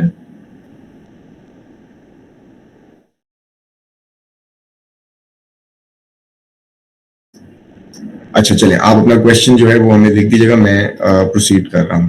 अच्छा, 15 कॉल इज वेरी इंपॉर्टेंट. क्यों? बिकॉज वही वाली बात है, आपने 15 पे कॉल की, 15 अगर आई तो आपने वहां पर पर्चा क्यों नहीं दर्ज करवाया? ठीक है, मैं ये कहता हूं कि जी फर्स्ट इंफॉर्मेशन रिपोर्ट आपने पुलिस स्टेशन जाके करानी है, बट अगर प्रैक्टिकेबल है तो आप मौके पे भी कर सकते हैं, रोका आपको किसी ने नहीं है. आपने इंफॉर्मेशन ही दर्ज करनी है ना अपनी डायरी के अंदर जाके, उसकी आप वो वाली बना लीजिएगा, जो इलेक्ट्रॉनिक वर्जन होती है वो आप थाने से जाके मोहर से कहिएगा आपको निकाल दे.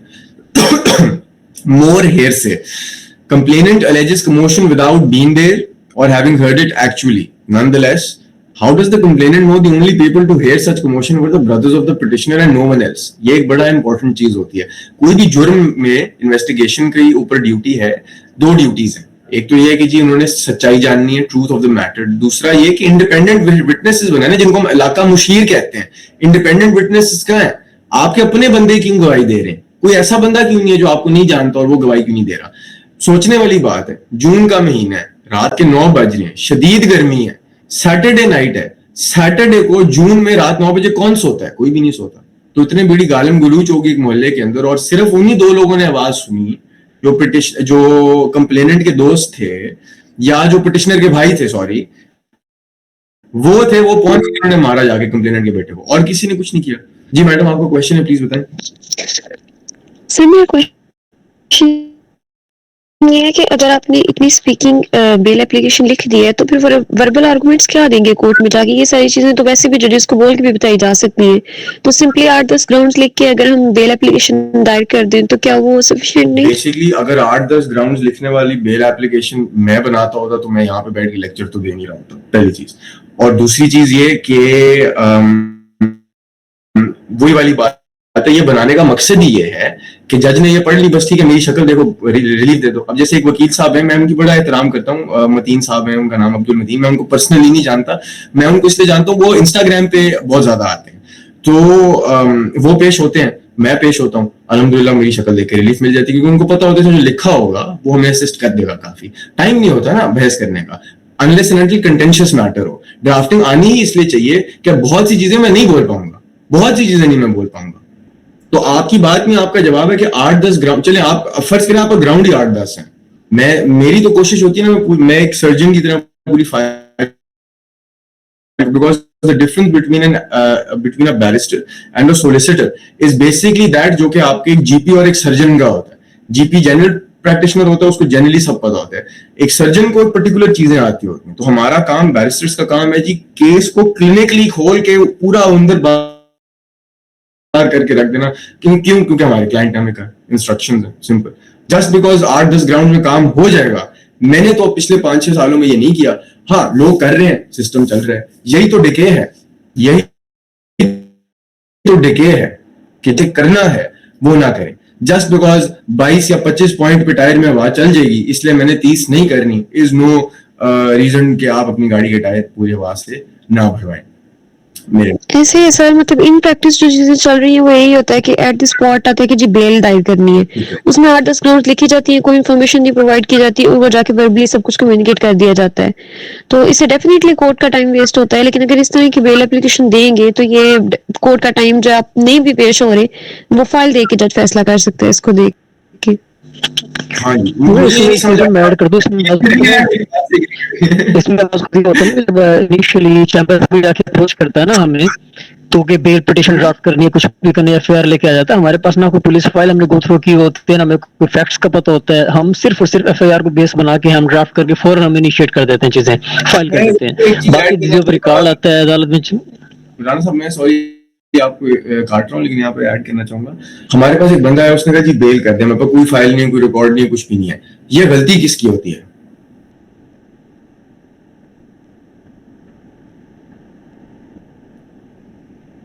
वैसे क्लाइंट की गलती है कि एटलीस्ट कम से कम हमारे पास ऑफिस के अंदर आ रहा तो कंप्लीट रिकॉर्ड के साथ वो यहाँ पे आए।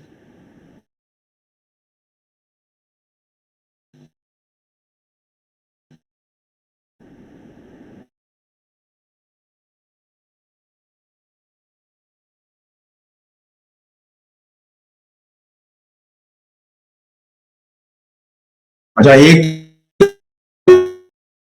वो बेचारा क्लाइंट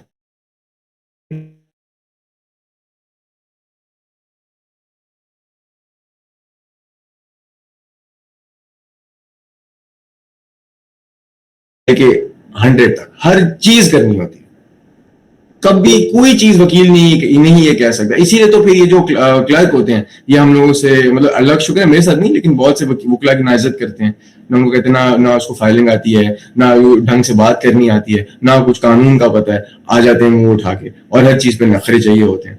तो अब मेरे पास हाँ 2 चीजें हैं, एक pre arrest, pre arrival protective, और तीसरी रातों रात होगी जी, रातों रात मुकदमा होगा, सुबह बेल लेनी है। That is the only scenario, फिर आपके पास कुछ भी नहीं होगा, वरना आपके पास कुछ तो होएगा।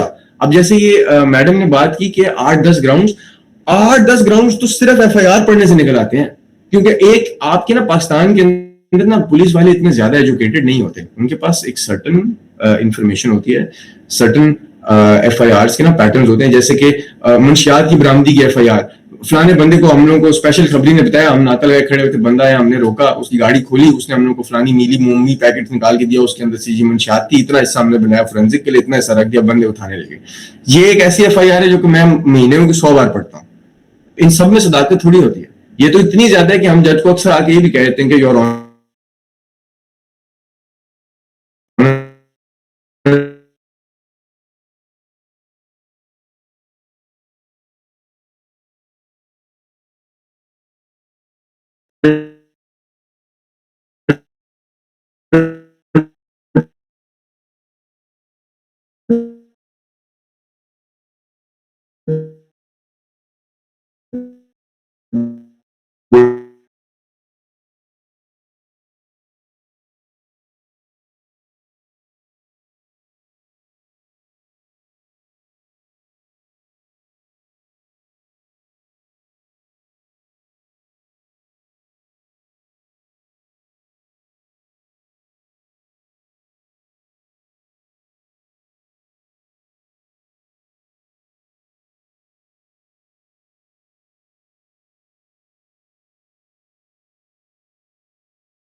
एब्डोमेन पे, लेकिन मेडिको लीगल रिपोर्ट वाजे तौर पे कहती है कि राइट साइड पे है। यहां पर सारा प्रोसिक्यूशन का केस डेसिमेट हो गया है यहाँ पे, इस एक पॉइंट पे। कंप्लेनेंट ने कहा कि जी 9 बजे इंजरी हुई, और कहा कि मैं फौरन अपने बेटे को अस्पताल ले गया। कंप्लेनेंट बाप है, तो आगे लिखा हुआ है कि जी आगे लिखा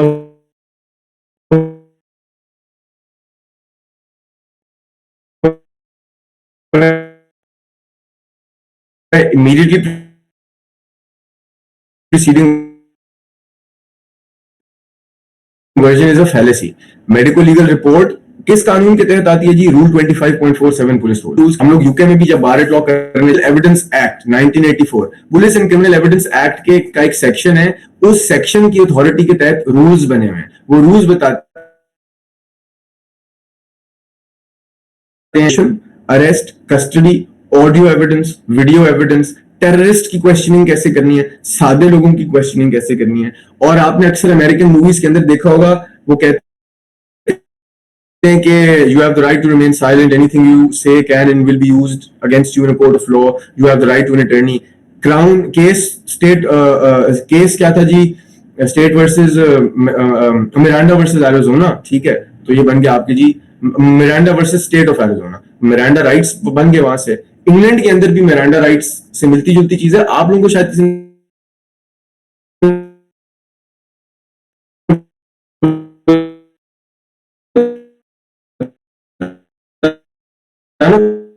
पाकिस्तान ये पता है पुलिस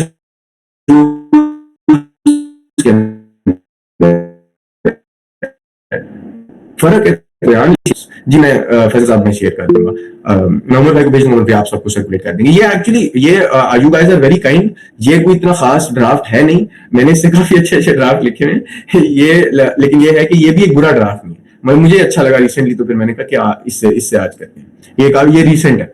अच्छा, तो रूल 25.47 पुलिस रूल्स का कहता है कि जी आपने एक मेडिको लीगल रिपोर्ट बनानी है। एमएलआर में लिखा होता है कि जी मैं अपने भाई के साथ पहुंचा था, भाई का नाम नसर था, कितने बजे आ रहे हैं जी, 11:30 बजे, 11:30, बंदे को 9 बजे छुरी मारी है किसी ने, 9 बजे छुरी मारी है, 11:30 बजे अस्पताल जा रहा है, 2 घंटे और 24 मिनट इसके सगे बाप ने इसको अस्पताल से क्यों दूर रखा?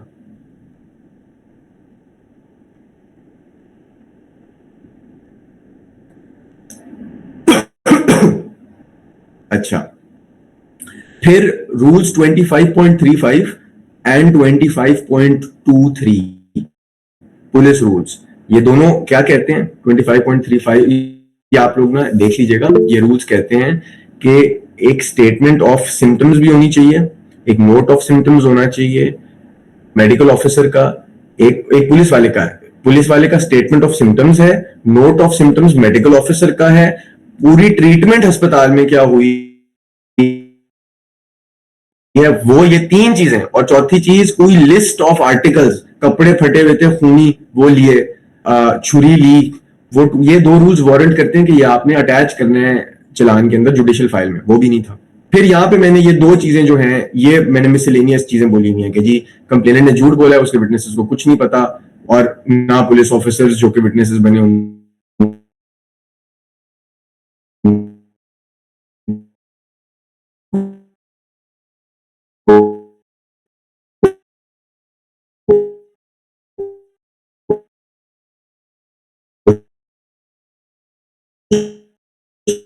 पता है, सिर्फ सामने जहां लड़ाई हो रही थी वहां पे उसके अपने सीसीटीवी फुटेज थे, सीसीटीवी कैमरे थे। Why did the complainant delete the CCTV footage from cameras on their own side of the shop? The CCTV footage could have been made available. It would have either exonerated us, हमें साफ कर देते, और it could have been used as evidence against us, हमारे खिलाफ सबूत में भी इस्तेमाल हो सकती थी, but it would have led to the truth of the matter, सच्चाई तक हम पहुंच जाते। By failing to procure the CCTV footage, Police Rules 25.14 Sub Rule 1 on technical assistance breach किया इन्होंने, 25-26 on foot and fingerprint and track evidence breach किया इन्होंने, और 25-12 Sub Rule 1 on expert evidence भी पुलिस ने breach किया। It seems the complainant, an admitted former police officer, is attempting to use and construe as a weapon the very law that has been enacted to protect his son.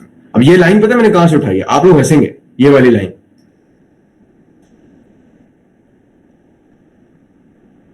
आप लोगों को आवाज आ रही है ना? जी sir. एक India की movie आई थी सेक्शन 376, अक्षय खन्ना उसके अंदर बना हुआ डिफेंस लॉयर, वो 376 का केस था, रेप का केस था। उस केस के अंदर ड्यूरिंग आर्ग्यूमेंट्स खन्ना ने ये लाइन बोली थी, that the prosecutrix is attempting to use as a weapon the very law that has been enacted to protect us। ये मेरी फेवरेट लाइन है, मैंने इतने केसेस में इस्तेमाल की, मैं इसमें भी मैंने लगा दी। खैर,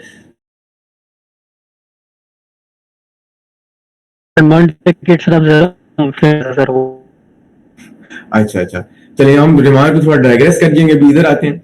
खैर, तो ये है कि उसी तरह ही फिर आपके पास मेरा ना मैं जब बार कर रहा था, तो बार के अंदर ना हमारी एडवोकेसी की भी ट्रेनिंग होती है, क्रॉस, चीफ, ये सारी चीजें पूरे एग्जाम्स जो है, मैंने एक सीजन आया था नेटफ्लिक्स के ऊपर, उसका नाम था एनाटॉमी ऑफ अ स्कैंडल।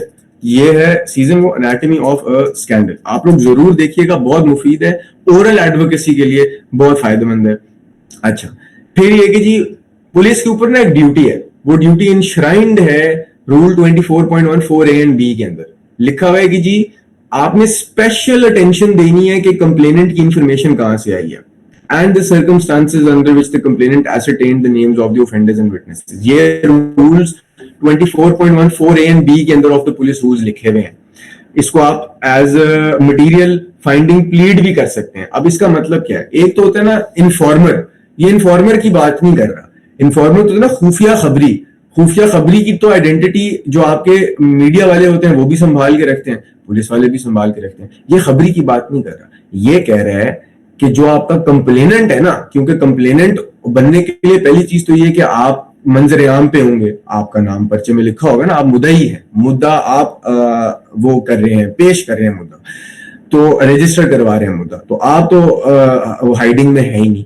तो इस सिनेरियो के अंदर जो सबसे पहला वाला मेरा पॉइंट था कि भाई तुम मौके पे मौजूद नहीं थे, ये कहानी तुम्हें सुनाई किसने? पुलिस ने ये सवाल ही नहीं किए, और पुलिस ने ये सवाल करने हैं। ये कहां लिखा हुआ है? Rule 24.14 A and B police rules.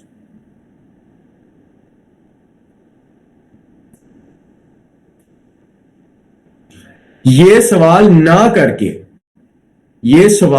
करके और फिर इनके जवाब, nor were these inquiries clearly recorded in the FIR।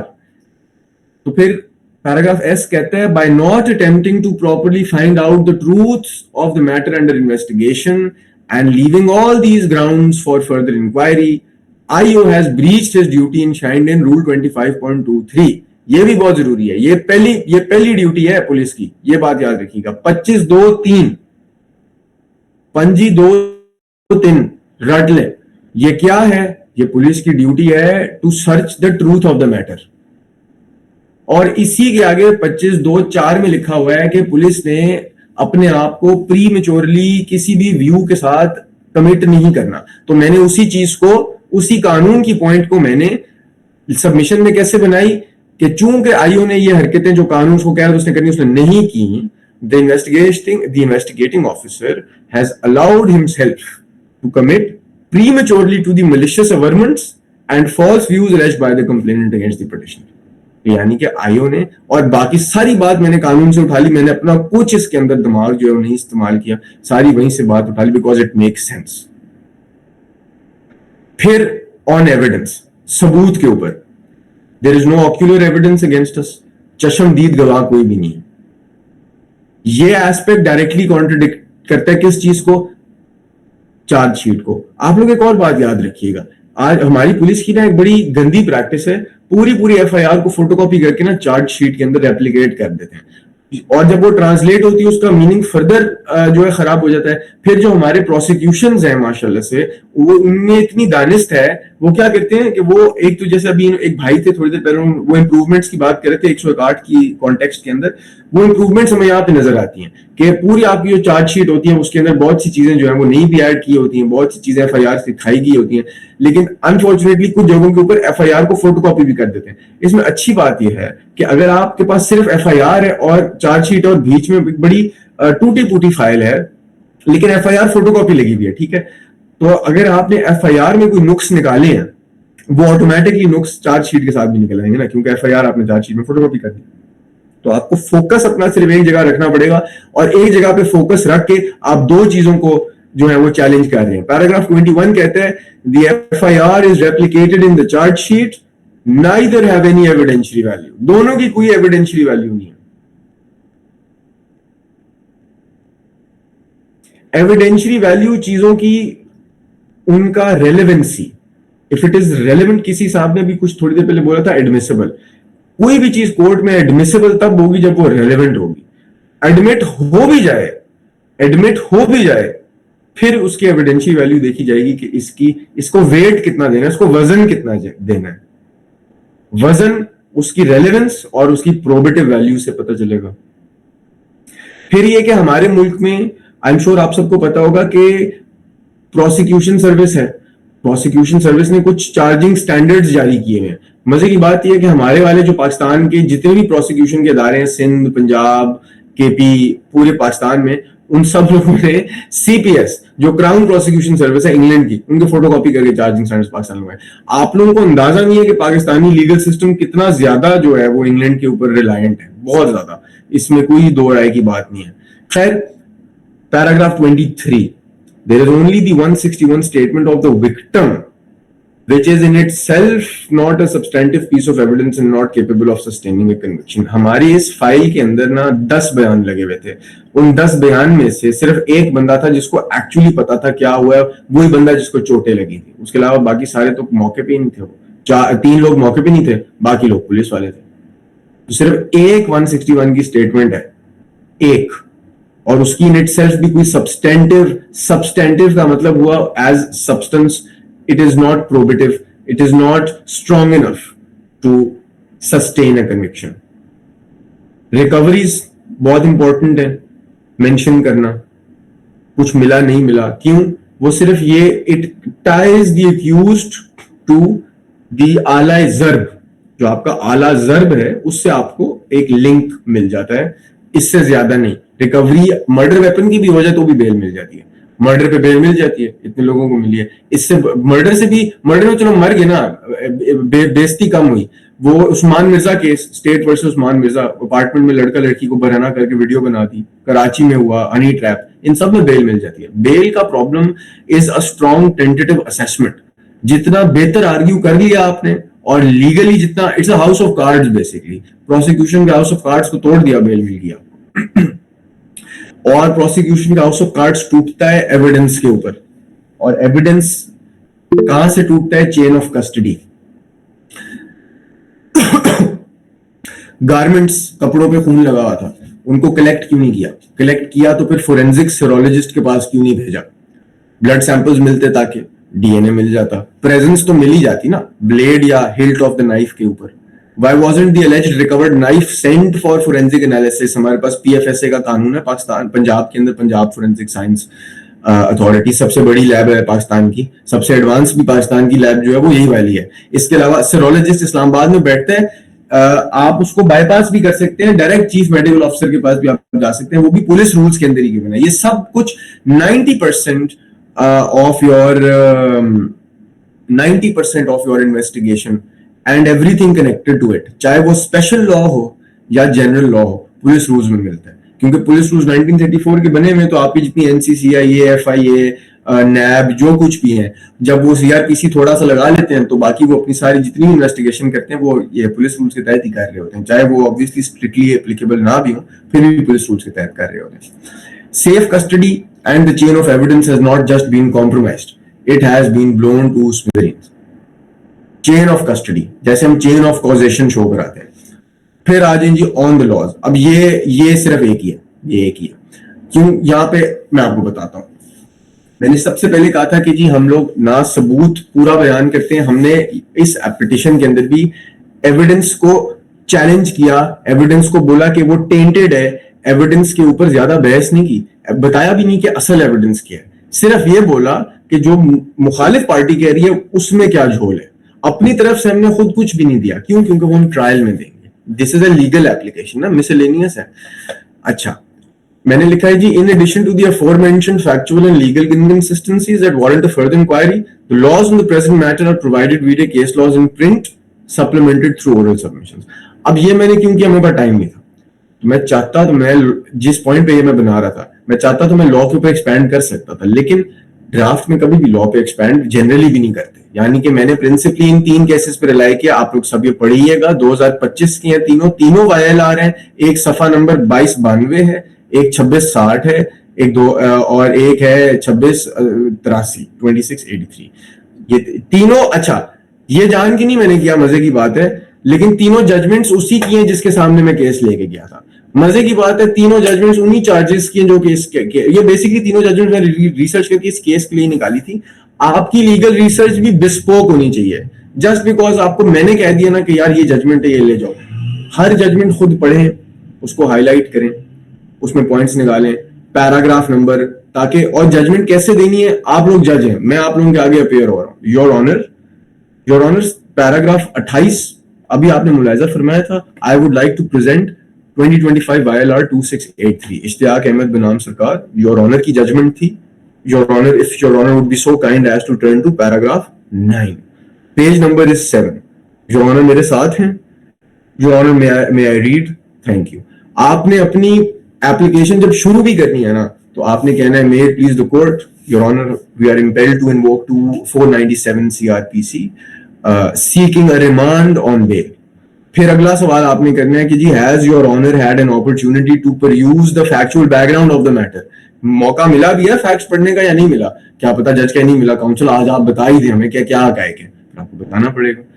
और अगर उसने कहा कि जी मैंने पढ़ लिया, फिर आप डायरेक्ट मीट एंड बोन्स पे आ जाए। Your honour it is submitted that 497 का कानून ये कहता है, हकायक क्या कहते हैं जी, ब्ला ब्ला ब्ला ब्ला ब्ला ब्ला। बहुत शुक्रिया। साथ में आपने अपना केस लॉ सप्लीमेंट का हमेशा जजमेंट की एटलीस्ट 2 कॉपियां लेके जाएं, एक अपने लिए एक जज के लिए। और अगर आप एक बाकी अच्छे बहुत बड़े दिल के मालिक हैं तो फिर एक दुश्मन वकील के लिए भी एक कॉपी लेके जाएं, अच्छा लगता है। It's a courtesy copy. मेरी कोशिश होती है मैं हमेशा कर्टेसी कॉपी दूं ताकि एटलीस्ट अपोजिंग काउंसिल भी मुझे जो है वो साथ एटलीस्ट फॉलो कर ले। वेरी स्मॉल प्रेयर क्लॉज इन अ बेल पिटिशन। आप नीचे साथ में यहाँ पे ये जो स्पेस है ना, ये वाली, इस स्पेस के अंदर आप कोई बुलेट पॉइंट्स के अंदर भी अपनी एंसिलरी रिलीफ अगर मांगना चाहें तो मांग सकते हैं, चाहे मिले ना मिले वो अलग बात है, मांग सकते हैं। In light of the aforementioned arguments, in the interest of rule of law, equity and natural justice, the most humbly prayed and honorable court present to allow the presentation of the petition of bail। ये मेरे तीसरे उस्ताद का नाम है, ये जी मेरा नाम है, और ये आपकी कुल जो एक क्रिमिनल बेल होती है ये वो है। अब मैं आप लोगों के क्वेश्चंस लूंगा, आप लोग आराम से जितने सवाल करना चाहे पूछे। इन द मीनवाइल मैं उमर भाई को ये बेल एप्लीकेशन जो है वो सेंड कर रहा हूँ, वो आप लोगों को सर्कुलेट कर देते हैं। मेरी कोशिश थी गाइस कि मैं सिविल एंड क्रिमिनल दोनों कराऊं, अनफॉर्चुनेटली नहीं हो पाया। हम लोग को एक और क्लास रखनी पड़ेगी। अगर आप लोग उमर भाई को कहेंगे तो फिर हम सिविल पे भी रखेंगे, बिकॉज सिविल प्लीडिंग्स में प्लेंट है, रिटन स्टेटमेंट है, उसके अपने रूल्स हैं, फैक्ट्स को कैसे प्लीड करना है, उसके अंदर एडमिशंस क्या करने हैं, पैरावाइज कमेंट्स, सिविल एक अलग चीज है और वो बहुत मजे की चीज है। मैं खुद सिविल करता हूँ, मैंने पैसे भी तो कहीं ना कहीं कमाने होते हैं ज्यादा, तो सिविल तो मैं करता ही करता हूँ। लेकिन क्रिमिनल एक ऐसी चीज है कि आपको मतलब आधी रात को एक वकील खड़ा हुआ जी, पुलिस ने रोक लिया आपको। बेसिक क्वेश्चन क्या होता है क्रिमिनल लॉ का? It is deprivation of liberty, fundamental right connected है ना, डेप्रिवेशन ऑफ लिबर्टी।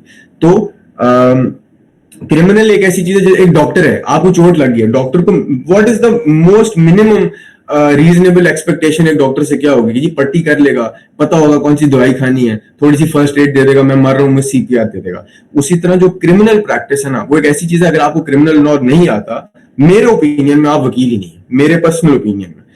हो सकता है आप हो, मैं गलत भी हो सकता हूँ, दुनिया में 8.5 अरब लोग हैं, मेरे ओपिनियन में आप वकील ही नहीं अगर आपको क्रिमिनल लॉ नहीं आता। तो ये गाइस बेल था। थैंक यू वेरी मच, आप लोगों ने मुझे टाइम दिया। Please you guys have the floor, any questions आप लोग आराम से पूछते रहे, मैं उमर भाई को ये बेल भेज रहा हूँ।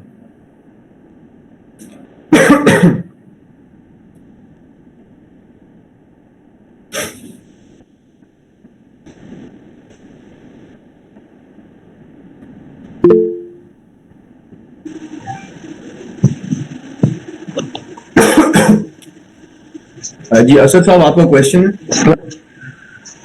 वालेकुम सर। Sorry sir. सर मेरा क्वेश्चन ये है ना कि मिसाल के तौर पर एक पहले से जो चश्मदीद, हम उर्दू में कहते चश्मदीद गवाह है एक केस में, बाद में वो खुद एक्यूज बन जाए और उसमें आ जाए, जो दूसरा 337 AII में AIII में आ जाए ना, तो उसकी जो गवाही टेस्टिमनी होगी उसका क्या वैल्यू होगी? अच्छा, मुझे एट द आउटसेट आपका सवाल जो समझ में आया है वो ये है कि आप ये कहना चाह रही है किसी ने पहले गवाही दी है किसी 337 के केस में और उसके बाद क्या हुआ है? अगर आप थोड़ी सी मुझे दोबारा आगाही कर दें, मुझे आपका क्वेश्चन नहीं समझ आया। सर मेरा क्वेश्चन ये है ना कि मतलब पहले एक चश्मदीद गवाह है किसी मर्डर केस में, बाद में वो खुद एक्यूज्ड बन जाए, तो उसकी जो टेस्टिमनी है उसकी क्या हैसियत रह जाएगी उस दूसरे जो मर्डर केस में उसका, वो जो चश्मदीद का कोई मसला नहीं होगा। आपका ट्रायल है जी, आपका ट्रायल है। मैं आज गवाही दे रहा हूं कि जी आपने कत्ल किया है, कल को मेरे ऊपर कत्ल का केस है, उसका आपके केस से क्या लेना देना? उस पॉइंट, हाँ, उस पॉइंट पे क्या मैं बुरा आदमी था? मेरे पास कोई प्रीवियस कन्विक्शंस थी? आपने बोला कोर्ट में जाके कि ये बंदा जो है ये इसने पहले लॉर्डशिप यही मर्डर से रिलेटेड इसने हीनस क्राइम्स किए हैं, आपने ये आप कह सकते हैं। हाँ, पहले अगर मैं एक मुजरिम हूं या मैं परजरी अगर मैंने पहले की हुई है तो फिर हो सकता है। अगर मैंने पहले परजरी की है और आगे जाके मैं एविडेंस दे रहा हूं तो प्रोसिक्यूशन कह सकती है कि जी ये तो झूठा है। सर मेरा ये जो है ना अभी जो वो चल रहा है ना वो फ्यूचर में अभी जो मुस्तकबिल का केस है ना, आगे खुद ही अपने कजन का केस है ना, तो उसमें जो कजन है वो तो उसके ऊपर जो मर्डर का केस लगा हुआ है ना, तो उसके ऊपर जो गवाह था वो खुद अभी एक्यूज बन गया, उसने खुद किसी बंदे के ऊपर फायरिंग की है। तो मैं ये कह रहा हूँ कि उसकी जो गवाही होगी उसकी क्या हैसियत रह जाएगी कोर्ट के अंदर? अब अच्छा, ये अच्छा सवाल है, बहुत अच्छा सवाल है। अब पोस्ट है ना, बाद में किया है, बाद में पहले उसने गवाही दी, अब उसके ऊपर भी केस हो गया। तो ये इस पे मैं आपको डिटेल जवाब दे दूंगा, तो मुख्तसरन जवाब भी इतना खास ज्यादा फर्क सर उसने गवाही नहीं दी है, अभी गवाही देगा आगे जाके, जब वो अपने मुलजिम जो एक्यूज्ड है 302 वाला उसे हम पेश करेंगे ना, तो तब वो गवाही देगा। एक और चीज, अगर तो कन्विक्टेड नहीं है तो फिर कोई खास फर्क नहीं पड़ेगा। इल्जाम तो आप किसी भी लगा सकते हैं ना, मैं आप पे कल पर्चा करा दूं, परसों इन्वेस्टिगेशन हो जाए, इसका मतलब ये थोड़ी है कि आप गवाही देने से काबिल ही नहीं है। हाँ, आपको सजा हो जाए फिर मैं आपकी सजा का कागज लहरा के कह सकता हूँ ये बंदे को सजा होगी, ये प्रीवियस कन्विक्ट है। अच्छा, कोई इस तरीके के कोई मेरिट के अगर क्वेश्चंस है ना कि मतलब कोई पर्टिकुलर केस के डिस्कशंस हैं तो वो हम प्राइवेटली भी कर लेंगे। अभी मुझे एज ए कलेक्टिव सबके क्वेश्चंस लेंगे। मैडम आपका भी क्वेश्चन आप भी प्लीज बता दें भाई, बाकी आपकी भी क्वेश्चन तो प्लीज आप रिलेटेड टू ड्राफ्टिंग वगैरह जो है वो कर लें। अभी फिर इस पर ओपिनियन राइटिंग को तो हम आ ही नहीं पाए, उसका अलग सेशन करना पड़ेगा प्लीज। सर रेलिवेंसी और एडमिसिबिलिटी पे कोई बात हुई थी सेशन में, मुझे सिर्फ याद नहीं आ रही, लेकिन हर वो चीज जो रेलिवेंट है क्या वो एडमिसिबल भी है? जी, यही बात है बस, हर वो चीज जो रेलेवेंट है वो एडमिसिबल है, बस इतना ही है। नहीं सर, ऐसे कैसे? मतलब हस्बैंड और बीवी जो मियाँ बीवी है वो एक दूसरे के खिलाफ उनकी गवाही अगर चाहे जो है वो रेलिवेंट भी हो, एडमिसिबल नहीं होती? ये तो ठीक है ना, तो वो क्यों नहीं होती? क्योंकि मियाँ बीवी है ना, स्पेशल रिलेशनशिप है ना। जनरल रूल तो ये है कि अगर एक सिचुएशन में चीज, हाँ, तो ये कंपेलेबिलिटी होगी ना। देखिए ना, आपने कहा कि मियाँ बीवी गवाही एक दूसरे के खिलाफ एडमिसिबल होती है बेटा, कंपेलेबल नहीं होते। यानी कि अगर एक बीवी, ये क्या बात हुई, मेरा शौहर मुझे चपेड़े कराता है, मैं इसके खिलाफ गवाही नहीं दे सकती? ऐसे थोड़ी होता है। अगर मैं गवाही देना चाहूं तो मैं दे सकती हूँ। हाँ, द लॉ सेज, कानून शहादत ऑर्डर कहता है आप किसी मियाँ बीवी को कंपेल नहीं करेंगे। You will not compel a partner to be a witness against your partner unless, case क्या है जी, डोमेस्टिक वायलेंस या चाइल्ड अब्यूज या sexually aggravated assault, so on and so forth. जो खतरनाक जराइम होते हैं ना कि जी करो करी और इज्जत के नाम पे हमने जला दी बंदी, ये वो, या आंखें निकाल दी, या honour crimes and stuff like that, उनमें ये प्रोहिबिशन है ना, ये basically it's a special relationship law कि जी मियाँ बीवी का एक दूसरे के खिलाफ नहीं होगा। लेकिन इसकी एक्सेप्शन है कि अगर आपने क्राइम भी अपनी मियाँ बीवी के खिलाफ किया हो फिर तो दे ही सकते हैं ना।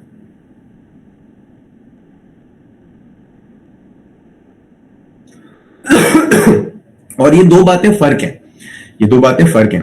कंपेलेबिलिटी का मतलब होता है कि कंपेल करना किसी को। अब जैसे फॉर एग्जांपल ये जो मेरा केस चल रहा है, इस केस के अंदर मैं किसी भी बंदे को जिसने कोई भी रेलेवेंट बात अगर की है, तो अगर मैं उसको कहूं कि आप गवाही दें, वो ना दें, तो मैं जबरदस्ती उसको कंपेल करवा सकता हूँ कि हाँ भाई पेश हो और दो, क्योंकि मैं कह रहा हूँ, क्योंकि सीआरपीसी मुझे इजाजत देता है और मैं प्रोसिक्यूट कर रहा हूँ। हाँ, उस सूरत में ये होगा, आप जैसी कोई स्मार्ट लॉयर आएंगी और वो आके कहेंगी कि योर ऑनर प्रोसिक्यूशन तो गलत कह रहे हैं, कानून का, हमजा साहब का कानून का व्यू गलत है, क्यों, ये तो मियाँ बीवी हैं। तो फिर मैं कहूंगा कि जी योर ऑनर, मैडम ने, मुझे लगता है कि 2 हफ्ते पिछला वाला प्रेसिडेंट जो है या जो कोड है वो उससे आगाह नहीं है। उसमें ये चीज आई थी कि स्पेशल रिलेशनशिप सरकमवेंट हो जाएगी अगर इन्होंने आपस में एक दूसरे पे क्राइम किया, और अगर योर ऑनर मुलायजा करें तो यहाँ पर तो इस बंदे ने तेजाब फेंका इस औरत के ऊपर ही। हाँ, लेकिन ये नहीं हो सकता कि मेरा ये बंदा, मैं चोरी में मुलव्वस हूं, मेरी बीवी गाड़ी में बैठी हुई है और पुलिस आके उसको कंपेल करे कि जी इसके खिलाफ स्टेटमेंट दो, ये नहीं हो सकता। तो मेरी बीवी की स्टेटमेंट, इसका मतलब ये थोड़ी है कि एडमिसिबल नहीं होगी, कंपेलेबल नहीं है ना। जब वो अदालत तक आ ही नहीं पाएगी तो उसकी स्टेटमेंट आएगी नहीं। जब वो स्टेटमेंट आएगी नहीं तो वो एडमिसिबिलिटी की तो स्टेज पे पहुंचेगी नहीं ना। एडमिसिबल का मतलब होता है एडमिट करने की कोई चीज जो कि एडमिसिबल हो, यानी आप इसको एडमिट कर सकते हैं। नॉन एडमिसिबल का मतलब होगा माय लॉर्ड ये तो एडमिट ही नहीं हो सकती। तो अगर आप एडमिसिबिलिटी का आर्गुमेंट रेज करेंगी, मैंने स्टेटमेंट दी, आपने कहा your honour it is not admissible, तो मैं कहूंगा what grounds, why is it not admissible? कोई तो ग्राउंड होना चाहिए। आपने ग्राउंड रेज किया कि जी स्पाउसल स्पेशल रिलेशनशिप है, तो मैं कहूंगा your honour spousal special relationship का कोई ना कोई क्राइटेरिया है, वो क्राइटेरिया मीट नहीं हो रहा है इस केस में, मतलब कि जो भी हम फिक्टिशियस आर्गुमेंट कर रहे हैं। तो एडमिसिबिलिटी का मतलब होता है कि कोई चीज जो कि एडमिसिबल हो, और कंपेलेबिलिटी का मतलब होता है किसी को आप फोर्स कर सके आके गवाही दें। और रेलेवेंसी क्या है? पाकिस्तान के अंदर कानून शहादत ऑर्डर में एक फैक्ट एक दूसरे फैक्ट से रेलेवेंट है अगर वो रेलेवेंसी ऑफ फैक्ट्स के जो सेक्शंस हैं उनके तहत आ रहा है, यानी कि it is connected so that वो आपको कंपेल करता है ये चीज आगाह करने के लिए कि जी ये चीज हुई थी या नहीं हुई थी, या हमें नहीं पता हुई थी या नहीं हुई थी, कॉन्टेक्स्ट में रेलेवेंसी आ जाती है। सर फिर जो प्रिविलेज कम्युनिकेशन होती है या फिर कोई जो ऐसी चीजें होती हैं जो पब्लिक डॉक्यूमेंट्स में या पब्लिक रिकॉर्ड में नहीं आती, तो उनके बारे में आप क्या कहते हैं? बिल्कुल, आपने एग्जैक्ट बड़ी जबरदस्त आपने बात की है। ये एग्जैक्टली वही पोजीशन है प्रिविलेज कम्युनिकेशन की कि it is admissible but you can not get it, it's not, you are not, किसी लॉयर को आप कंपेल तो नहीं कर सकते ना कि बताएं आपने अपने क्लाइंट से क्या बात की है। हाँ, क्लाइंट वेव कर दे, वेवर भी तो होता है ऑफ प्रोफेशनल प्रिविलेज।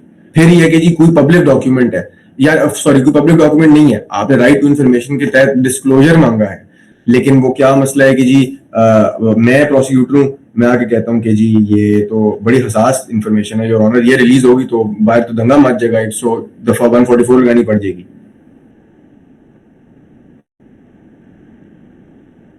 ठीक है जी sir, thank you. No problem. और कोई क्वेश्चन है?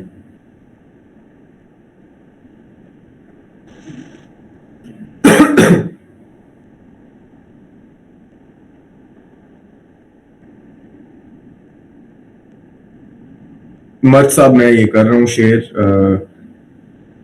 शेयर कर रहा हूँ।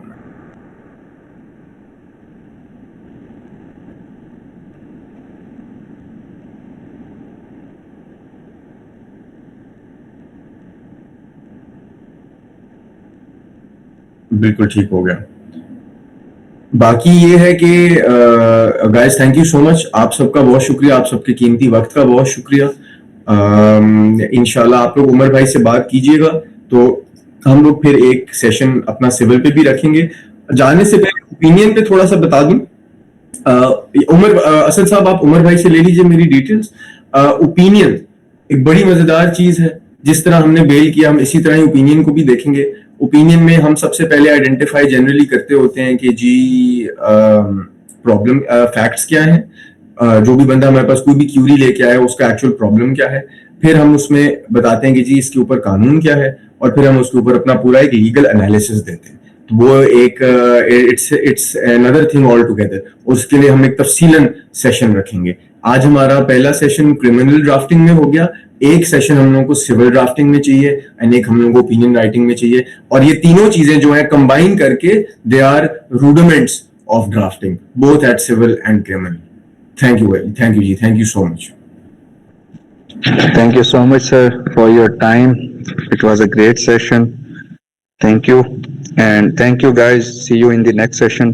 Allah Hafiz.